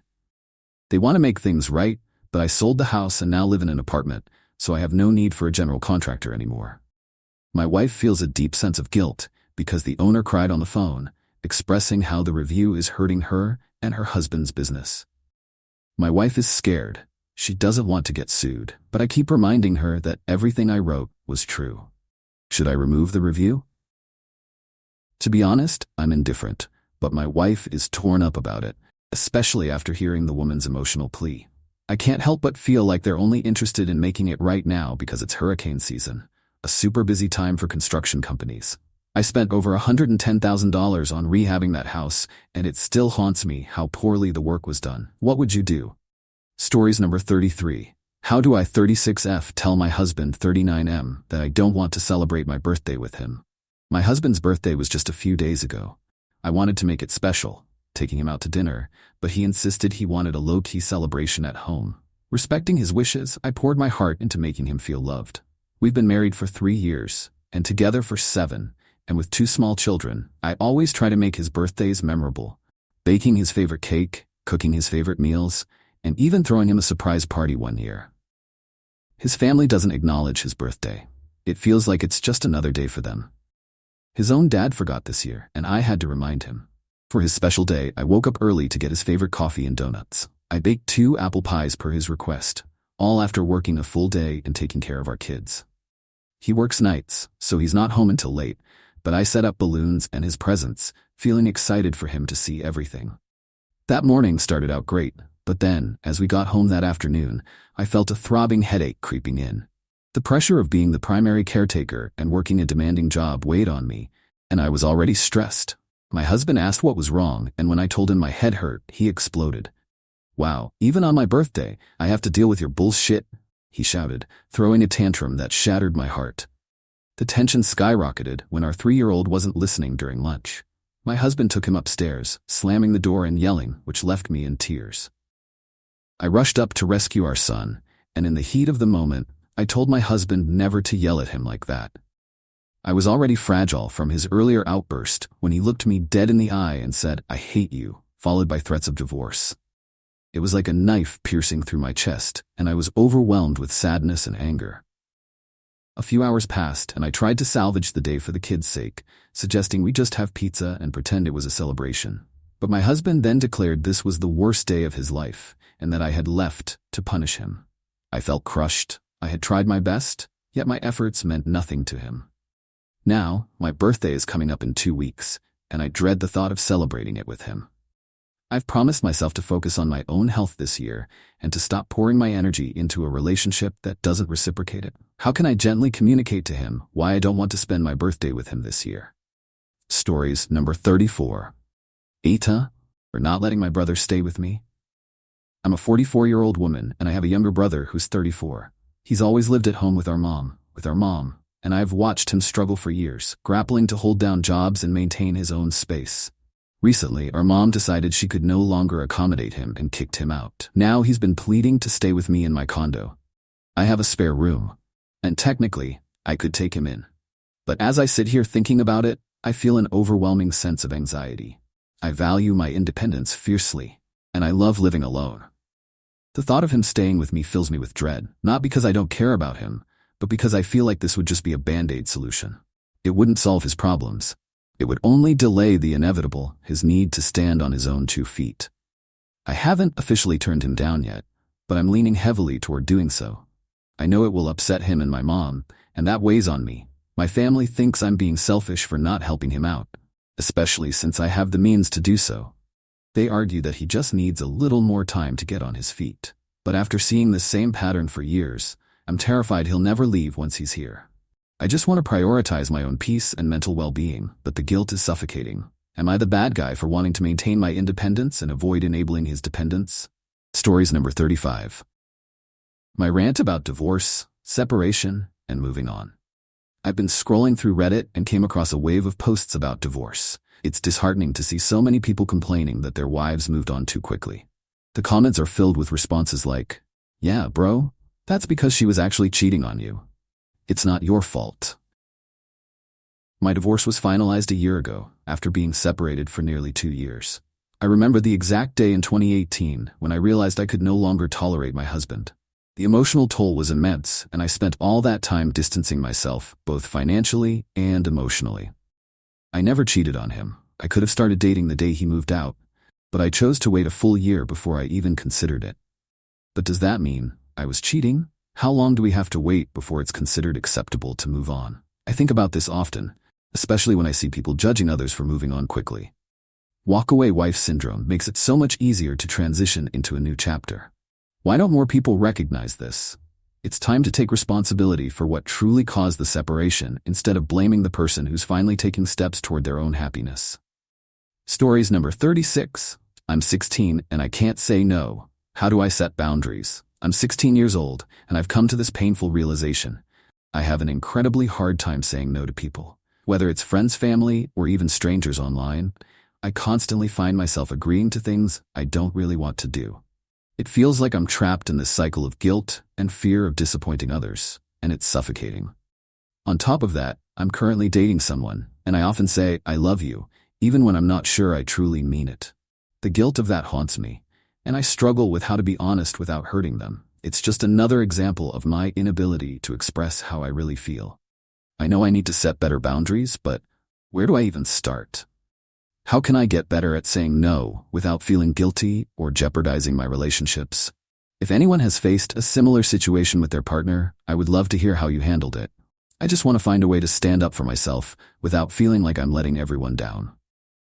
Thanks in advance for any advice. Stories number 37, interview. Rejected because of clothes. I'm currently feeling heartbroken and frustrated. There's this job I've applied for twice now. The first time I didn't make it to the second interview, but the second time I thought I would do better since I always shine in person compared to over the phone. I arrived 5 minutes early armed with my resume and certifications. Honestly, I'm a fairly good-looking woman. I dress well and take care of myself, so I felt confident. But when I walked in, the interviewer told me he was looking for a more serious candidate and that my appearance didn't meet their standards. They had told me to dress business casual, but if they wanted specifics, why didn't they provide them? It felt so humiliating to be judged solely on my clothing. What hurt the most was when he outright refused to interview me, admitting he was being uppity about the dress issue. I asked for a second chance, hoping to show them my true potential, but I left feeling utterly defeated. It felt borderline discriminatory, and the rejection stung deeply.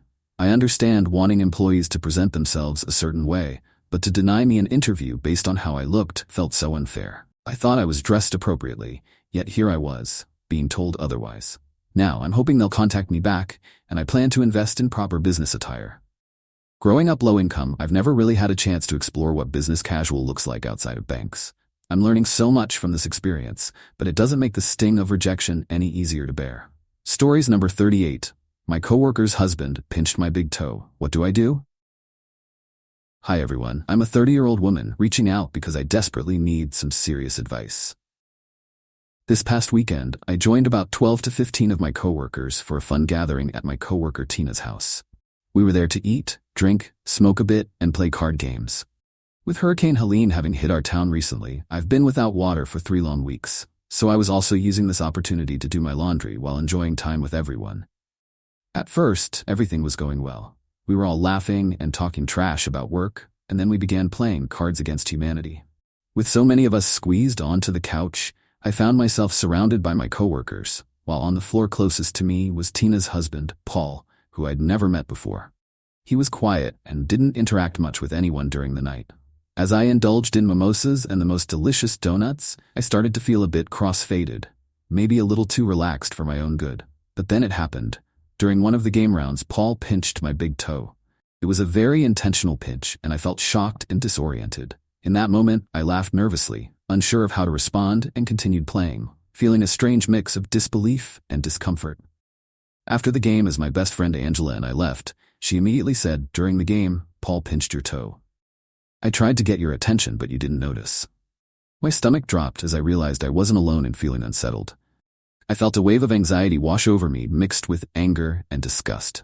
Angela was understandably upset about the situation, and I felt a knot tighten in my chest. Now I'm left feeling conflicted. Angela doesn't want to say anything to Tina about it, but I feel like Tina deserves to know what her husband did.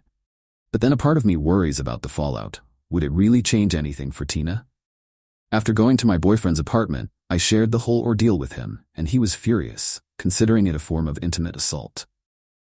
I didn't know if I felt the same way, but it left me with a gross feeling that I can't shake off, and I genuinely feel terrible for Tina. What should I do? Should I say something, or just let it go? The thought of returning to Tina's house for laundry or showering feels daunting now. I'm also anxious about future work events, especially our Christmas party, knowing Paul could be around. On the other hand, I worry that talking about it could be an overreaction. I'm just looking for honest feelings and advice. Thank you for listening. Stories number 39. I was born in the middle class. The other day, my 70-year-old dad visited, and of course politics came up. When I brought up some of Trump's broken promises, like the border wall and abolishing Obamacare, he just looked me to the grin and said, "I was born in the middle class." His laugh felt condescending, and I was left seriously confused. I asked him how that even related to our conversation, and he just repeated that phrase like it was some kind of trump card, dismissing my arguments. Every time I tried to challenge him with facts about Trump's policies, he just smiled and said the same thing again, as if he thought it was a valid point. My frustration bubbled over when he claimed the saddest day of his life was when Biden stole the election. I shot back, asking if that was sadder than 9/11 or the death of his mom or brother. I felt a mix of disbelief and anger as he chuckled and reiterated, "I was born in the middle class." It was infuriating. His stubbornness and refusal to engage in a real discussion made me feel powerless. It's like he's been infected by some sort of disease that turns rational conversation into absurdity. Stories number 40. Aita, for refusing to give up my vacation days so my coworker can go on her honeymoon. I work at a small company with limited vacation time that must be requested months in advance. Almost a year ago, I put in my request for a 2-week holiday to visit family abroad, something I only get to do every few years. It's a trip that means the world to me, filled with anticipation and longing. Recently, a coworker who's getting married came to me, asking if I'd be willing to give up my vacation days so she could go on her honeymoon. My heart sank as I realized she had waited too long to request her time off. I felt a surge of guilt. How could I be the one to ruin her once-in-a-lifetime moment? But I also felt protective of my own plans. I told her I was really sorry, but I couldn't give up my time. I could hear the disappointment in her voice as she accused me of being selfish. Now, I'm feeling the pressure from other coworkers who are suggesting I should be more flexible. Their comments weigh heavily on me, and I can't help but feel torn between my loyalty to my coworker and my need for this special trip. I've been looking forward to it for so long, and it feels like I'm being asked to sacrifice my happiness for someone else's joy. Am I being unreasonable for holding on to my vacation days? Or should I feel guilty for not accommodating her honeymoon? I just want to know if I'm the asshole for prioritizing my own plans after everything I've been through. Stories number 41. Wow. I didn't expect my post to blow up like this. Wow, I genuinely didn't expect my post to blow up like this, and I honestly can't thank you all enough for the incredible support. As I read through all the comments, I felt a wave of relief wash over me, realizing that so many of you feel just as strongly as I do about keeping my vacation. After my last post, things at work took an unexpected turn. A few days after I turned down my coworker's request, she sent a long, heated email, CCing our entire team. My heart sank as I read her accusations, calling me out for ruining her wedding plans and labeling me as unsupportive of a once-in-a-lifetime event. It was overwhelming and caught me completely off guard. Despite my emotions churning inside, I kept it professional, responding directly to her and reiterating that my trip was non-negotiable for me. I thought that would be the end of it, But then my boss called me in for a meeting. I felt a pit in my stomach as I entered his office, bracing myself for the worst. It turns out my coworker had tried to go over my head to get my vacation days reallocated to her. Thankfully, my boss was super understanding and confirmed that because I booked my time first, it's mine to keep. A flicker of relief shot through me, but then it turned awkward when he asked if I would consider a compromise, like offering her a week of my time while keeping one for myself. I stood firm, shaking my head and telling him that this trip is one of the few chances I have to see my family, and I need the full 2 weeks. I could feel the weight of my conviction in that moment, but it also left me feeling a bit isolated.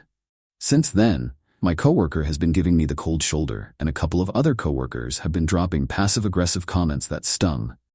One even said, "You'll probably be that person who refuses to switch shifts with a parent during the holidays." Ouch. It felt like a slap in the face. But here's the kicker.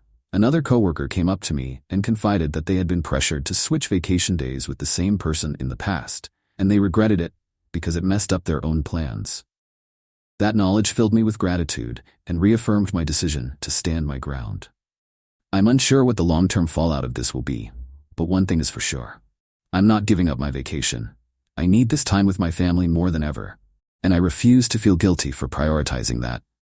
I can't express how much I appreciate everyone who reassured me that standing my ground wasn't selfish. It's so easy to second-guess yourself when the pressure mounts, but the overwhelming support here has made it clear that I'm not in the wrong. TLDR, coworker tried to go over my head to get my vacation days, but my boss backed me up. Some coworkers are still giving me grief, but I'm standing firm and I'm keeping my holiday trip. Stories number 42, a first whole day together. I've been dating this man for a few months now, and I'm pleasantly surprised by how well things are going. It's not a roller coaster ride for a change. It feels stable, comforting. He's a bartender while I have a 9-to-5 job. Most Saturday mornings, he comes over after his shift around 2 a.m. and sleeps on my couch so he doesn't wake me. The routine is sweet in its simplicity. I'll wake him up after my morning pee, and we'll snuggle back in bed until noon, sharing the warmth and intimacy of the moment before going out for brunch. But I crave more time together, a chance to have dinner, enjoy a long drive, or just lose ourselves in a binge-watching session of Ozark without constantly checking the clock. The disconnect between my Monday to Friday schedule and his Wednesday to Sunday one leaves me longing for more. But today is different. It's a holiday in my country. His bar is closed, and my office is closed. My heart flutters as I think about waking him up and spending the entire day together. Outside, the rain pours, and the soothing sound of the drops hitting the awning above my window reminds me of camping in the rain, an oddly comforting memory. We made no specific plans for the day. We're simply going to switch off our phones, make tea and cinnamon rolls, and binge IAHESP in our pajamas. This will be our first whole day together, and I can feel my heart swell with anticipation and warmth. I can't wait to see where the day takes us, and for now, everything feels perfect. Stories number 43, I lent 9 lakhs to a friend, and now his family has asked me to settle for 65 lakhs. I'm literally shattered to the core. I lent 9 lakhs to a friend in chunks over the past year, and today when I went to ask for my money back, I was hit with a gut-wrenching shock. His family told me they couldn't give me the full amount and asked me to settle for 65 lakhs, insisting I waive 25 lakhs off. I was left speechless, feeling the weight of betrayal settle heavily on my chest. They have a home worth 13 crores and a Scorpio with 2 trucks, so their words felt like a cruel joke. I'm crying inside. This was my father's hard-earned money. I feel like I've let him down. I know I made a grave mistake in trusting my friend, and now I can't do anything to rectify it. I considered filing an FIR, but the thought of the hassle of court proceedings makes my stomach churn. I want to focus on building my career, but now I feel paralyzed by regret and despair. Now, nothing can be done, and I just need some consolation, some comfort in this dark time. It feels as if the ground has been pulled out from under me and I'm struggling to regain my footing.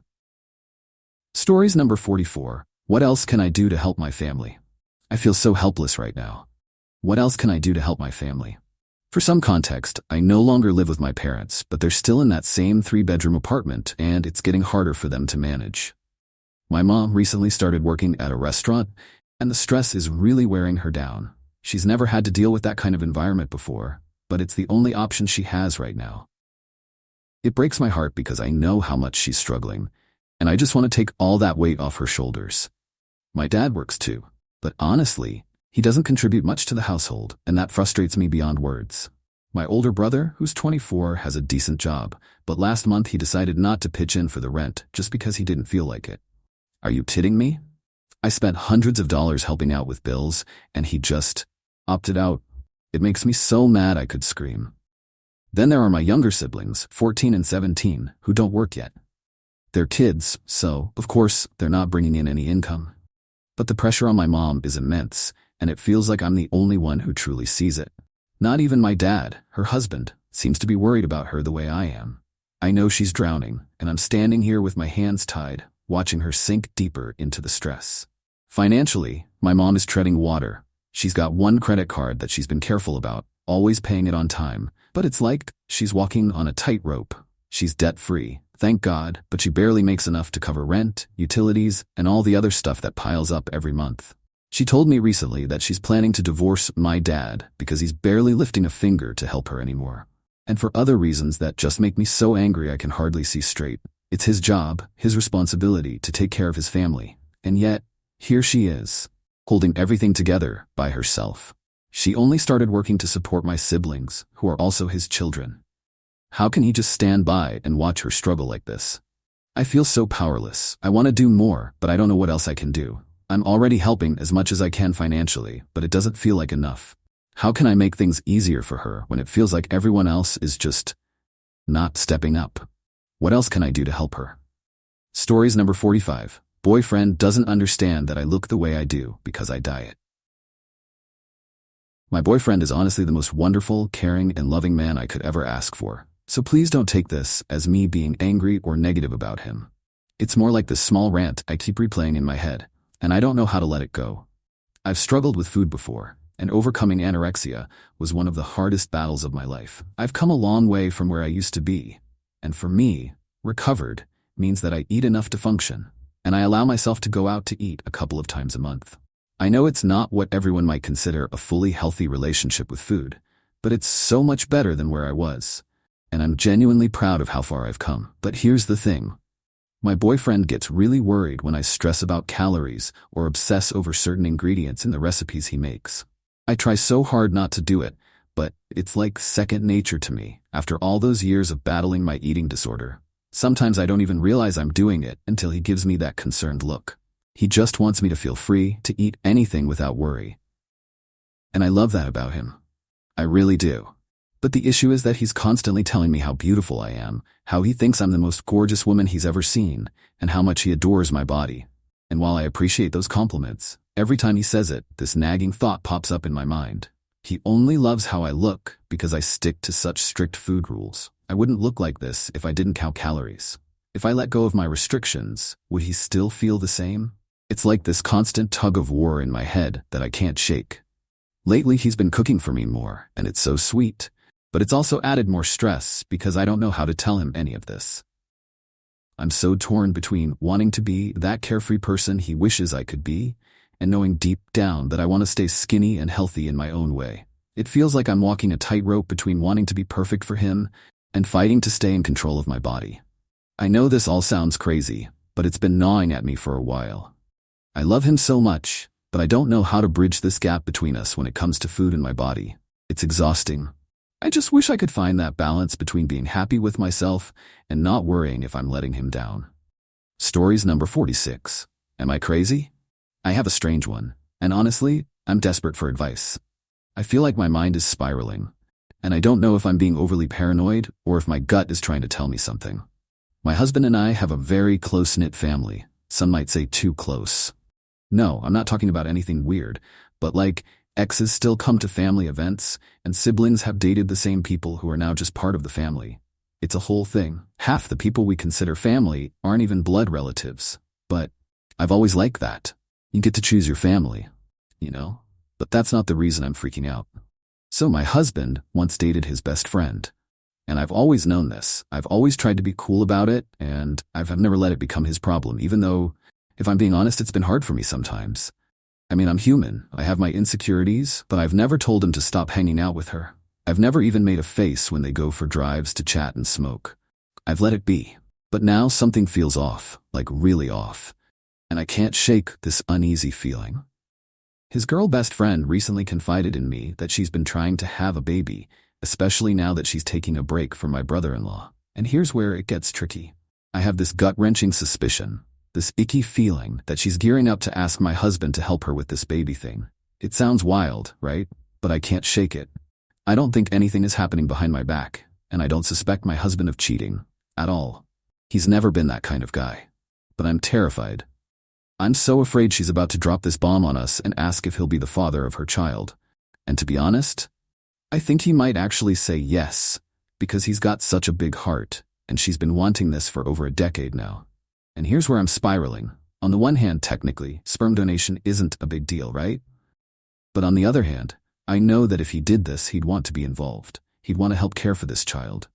And that scares me to death. We already have 2 children from previous relationships, and we've been planning to have one together. I don't want to be responsible, emotionally or financially, for a baby that's a gift from my husband to his best friend. I just don't. Another thing that's keeping me up at night is the potential fallout with his brother. If his brother and his best friend get back together, which is always a possibility, and this baby situation comes to light, it could permanently destroy what little bond they have left. Their relationship is already so strained, and this would just blow it apart. So, am I crazy for thinking she's going to ask my husband to father her baby? Am I overreacting? Am I nuts for wanting to set some boundaries and limit how often they hang out, especially because I feel like she's preparing to ask me this? I feel like I'm walking on eggshells, waiting for the other shoe to drop. It's so hard to read the situation. Her and I have never been close. We don't hate each other or anything, but we've never really bonded either. Outside of her coming over to hang out with our family, we don't spend time together. I'm autistic, and I'm terrible at picking up on social cues, which makes me question myself even more. Like if I'm sensing something weird, are the vibes actually that strong? Or am I just that insecure? I don't know, but I need advice, fast. She texted me a few hours ago, and I'm feeling like I'm going to lose it before my husband comes home tonight. Stories number 47, Aita. For wanting my wife to stay at a job she hates because we could possibly be millionaires? I'm struggling with this, and I need an outside perspective.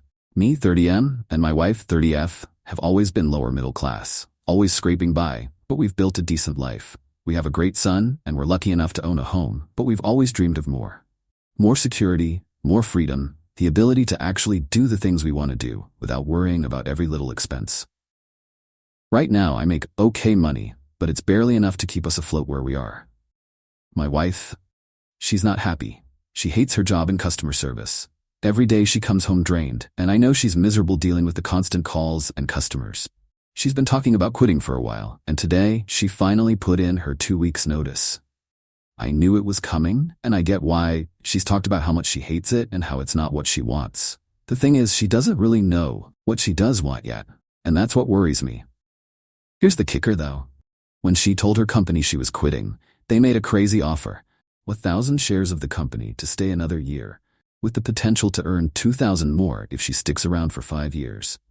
And if the company grows as it's projected to, those shares could be worth over $1 million. That's life-changing money for us. I'm talking about finally being able to do everything we've always dreamed of, buying property, financial freedom, setting our family up for generations. But she refused. She still wants out and is looking for a new job. And here's where I feel torn, guilty, and selfish. I want her to be happy. I really, really do. That's what I care about more than anything. But at the same time, that money could change our lives forever. I keep thinking, what's 5 more years? We could be millionaires. And then, I feel like the worst person in the world for even considering asking her to suck it up and stick it out for a little longer. I know how much she hates it. I see the toll it's taking on her. But part of me can't help thinking that 5 years of unhappiness might be worth it, if it means we're set for the rest of our lives. And now, I'm just sitting here, feeling like an absolute jerk for even thinking this way. Am I the asshole for wanting her to stay in a job that makes her miserable because of the potential payday? Edit. Wow, I didn't expect this to blow up. Thank you all so much for your opinions. After reading through your comments, my wife and I had a long talk, and I listened to the majority of you. Her mental well-being is worth more than any amount of money. She's moving on from the job, and we're starting the job hunt for something new. Wish her luck.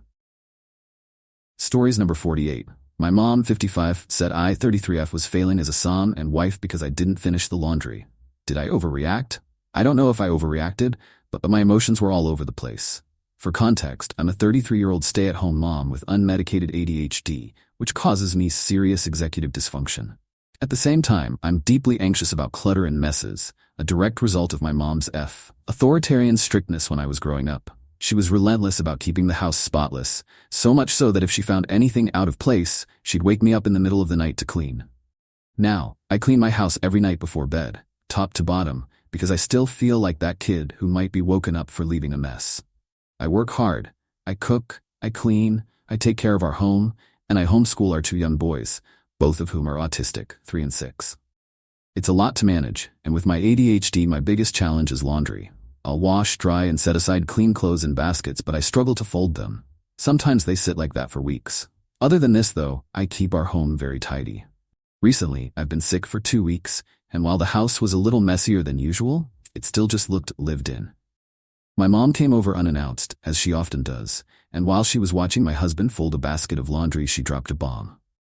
Maybe if you spent less time on your hobbies, you'd actually finish your duties as a stay-at-home mom. Maybe the laundry would be done. Her words hit me like a punch to the gut. I was literally in the middle of moving clothes from the washer to the dryer, and my husband was kindly helping me tidy up the house after we'd been away at a convention.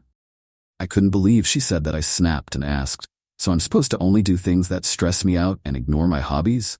To which she responded, doubling down, "Yes, laundry is your duty, and you're failing it." My heart sank. My husband didn't care about the laundry basket sitting for a couple of weeks. He always helps when I need it, and he has no problem with how I run our home. We always have clean clothes, and I get to the folding when I can, but my mom wouldn't let up. She just kept pushing, saying, "I just don't see why you can't get it done." I couldn't handle it. I left the room and had a full-blown panic attack in the bathroom. It was like all the years of stress, the anxiety of being never good enough for her, came crashing down at once. The next day, she showed up unannounced again, trying to apologize with some half-hearted, "I'm sorry I hurt your feelings." But I stopped her. I told her straight out, "My therapist says we need boundaries. You need to call before coming over, period, bigger. And by my standards, a clean basket of clothes is not a mess." She sat there in silence for about 10 excruciating minutes and then left without saying a word. And now, she's giving me the silent treatment. She's been stonewalling me for a week, using my roommate to relay messages about my kids who she watches on Wednesdays. She won't speak to me directly, even though I'm the one who handles their schedules. This woman tormented me growing up, to the point that we needed family therapy. It helped when the therapist finally told her that I am a person, not some trainee in the Navy. I'm her child, not her subordinate. After I had my kids, she backed off a lot. I guess she saw enough boomer grandparents cut off for their toxic behaviors and adjusted. But now, it's like she slipped right back into that old pattern. The last time she acted like this was when I broke my leg in 3 places 2 years ago, and it feels like I'm only good enough to her if I'm 110%, 100% of the time. God forbid I get sick or hurt and can't be productive. How do I move past this? How do I get her to realize that insulting me in my own home and then stonewalling me for being reasonably upset isn't okay? I just don't know what to do from here. TLDR, my mom insulted me heavily in my own home, then gave me the silent treatment when I set boundaries. How do I move past this slight? Side note, my hobby is cosplay crafting, and my husband absolutely loves it. Stories number 49, Aita for refusing to let my friend and her kids stay with me after she got evicted. I, 28F, have been friends with Kara, 30F, since college, and our relationship has always been solid, or at least I thought so. Kara is a single mom to 2 kids, a 5-year-old boy and a 3-year-old girl. Over the years, we've stayed in touch, but I've watched her life spiral in ways that have worried me. Financial struggles have always been a part of her story, and I've tried to help where I could, lending her money a few times, never asking for anything in return. But a few weeks ago, Kara called me in a complete panic. She was being evicted. She hadn't paid rent for months and had exhausted all her options. She asked if she and her kids could move in with me, just for a few months until she could get back on her feet. I felt a pit in my stomach immediately. I live in a tiny 1-bedroom apartment and work from home. Honestly, I barely have enough space for myself, let alone 3 more people, 2 of them being toddlers who, let's face it, would bring chaos. I didn't know how to say it, but I also couldn't ignore Kara's history of instability. She's always struggled to get her life together, and deep down, I was terrified that a few months could turn into an indefinite situation. It wasn't just about space, It was about the emotional and financial strain I knew I'd have to carry, and I wasn't sure I could handle that. So I told her the truth. I couldn't let her and the kids stay with me because of my living situation. I tried to offer solutions, saying I'd help her look into shelters or low-income housing programs. I wanted to help, but in a way that wouldn't turn my life upside down. Kara didn't take it well. She got really upset and told me I was being selfish, abandoning her in her time of need. The guilt hit me like a ton of bricks when she pointed out that I'm single, child-free, and supposedly without real responsibilities. She accused me of being a bad friend for not stepping up when she needed me the most, and it cut deep. Now she's barely speaking to me, and I feel awful, like maybe I should have been willing to sacrifice more. But at the same time, I feel like I was just being realistic about what I can and can't offer. I don't want to lose her friendship, but I also don't know how I could have managed with 3 extra people in my tiny space, especially given her track record. So, Aita, for refusing to let her and her kids stay with me, even though she's in such a terrible situation. Stories number 50.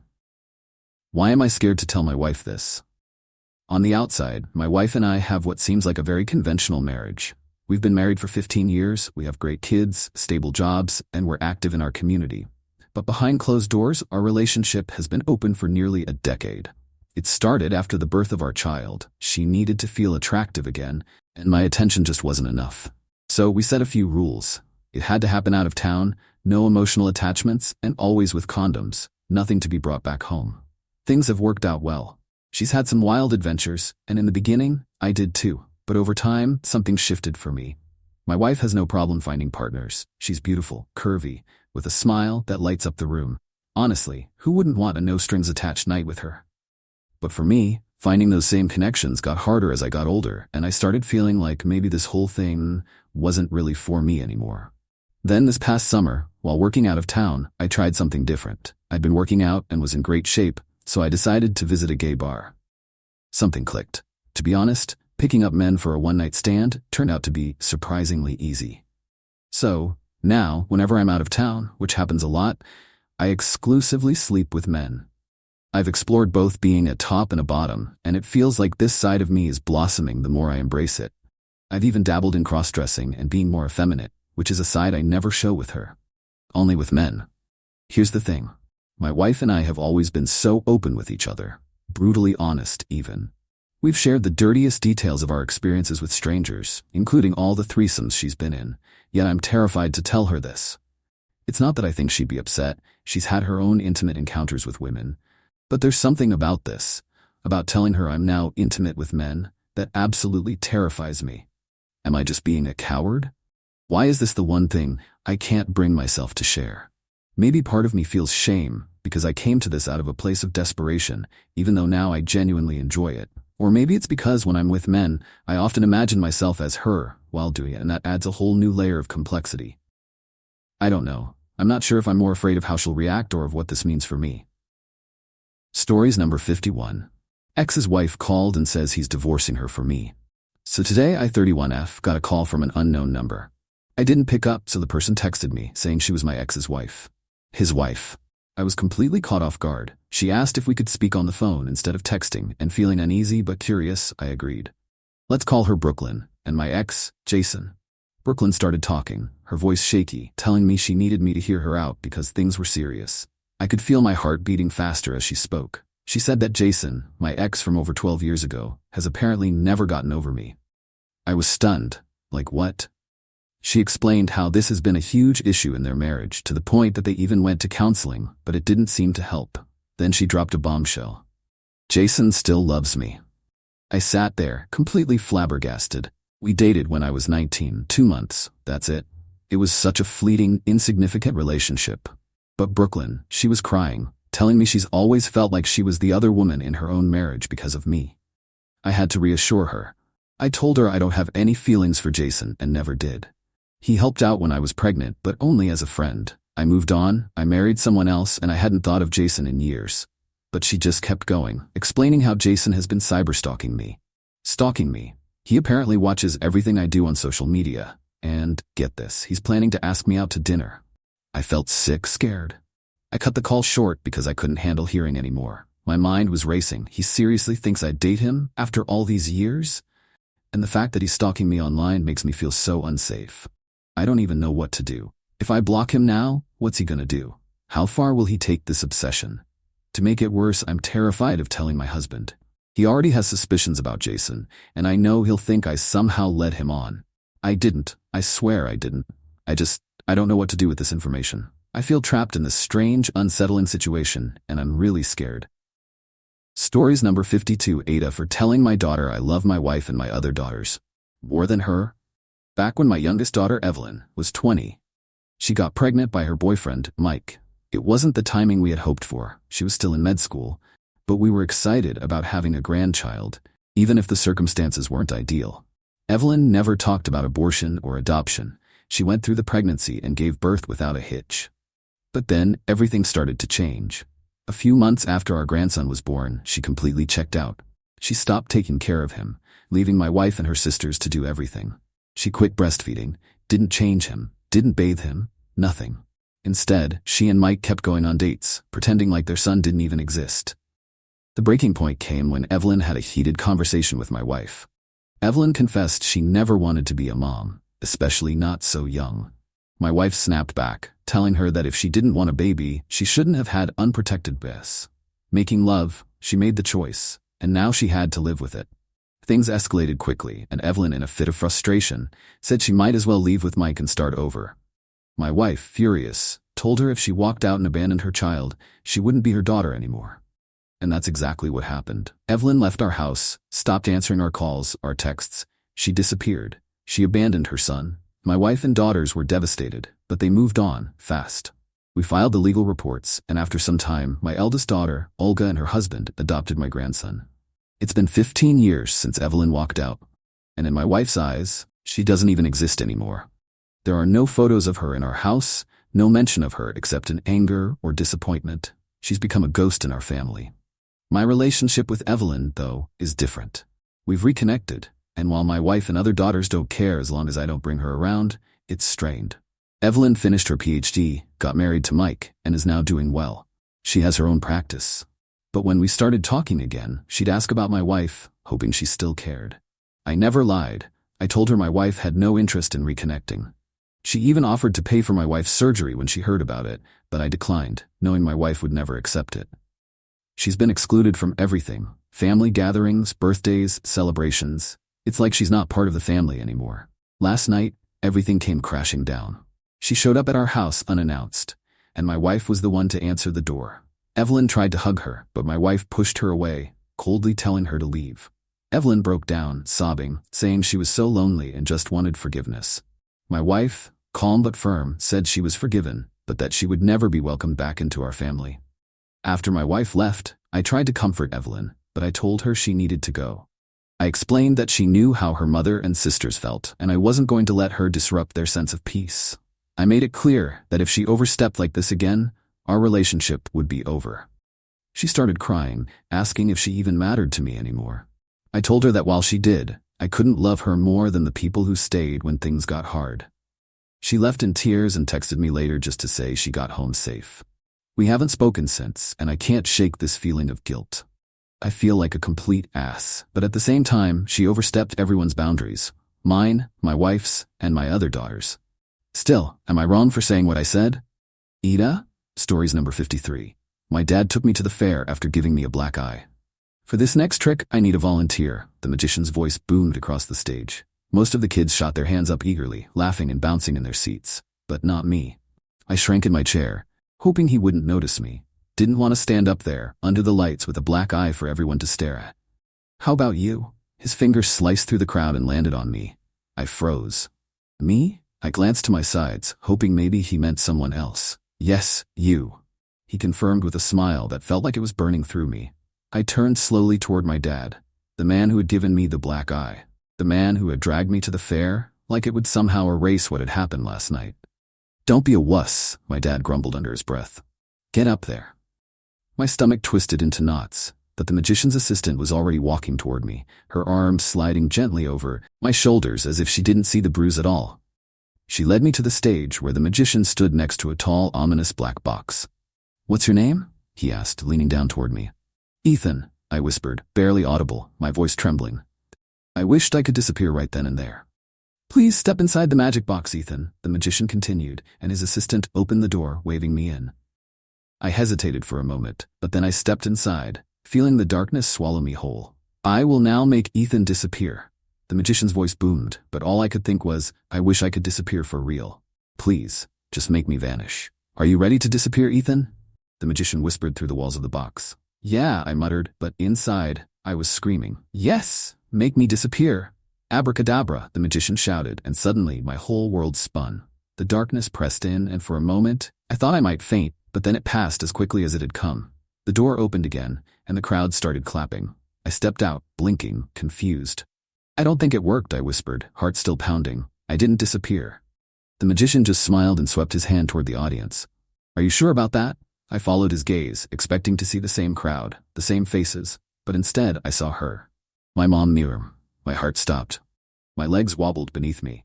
She was standing there alive. My mom, who had died 4 years ago, I could barely breathe. Mom? My voice cracked, breaking into a sob. It couldn't be real, but I didn't care. I ran off the stage, through the sea of faces, and threw myself into her arms. What's gotten into you? She asked, laughing softly as she held me.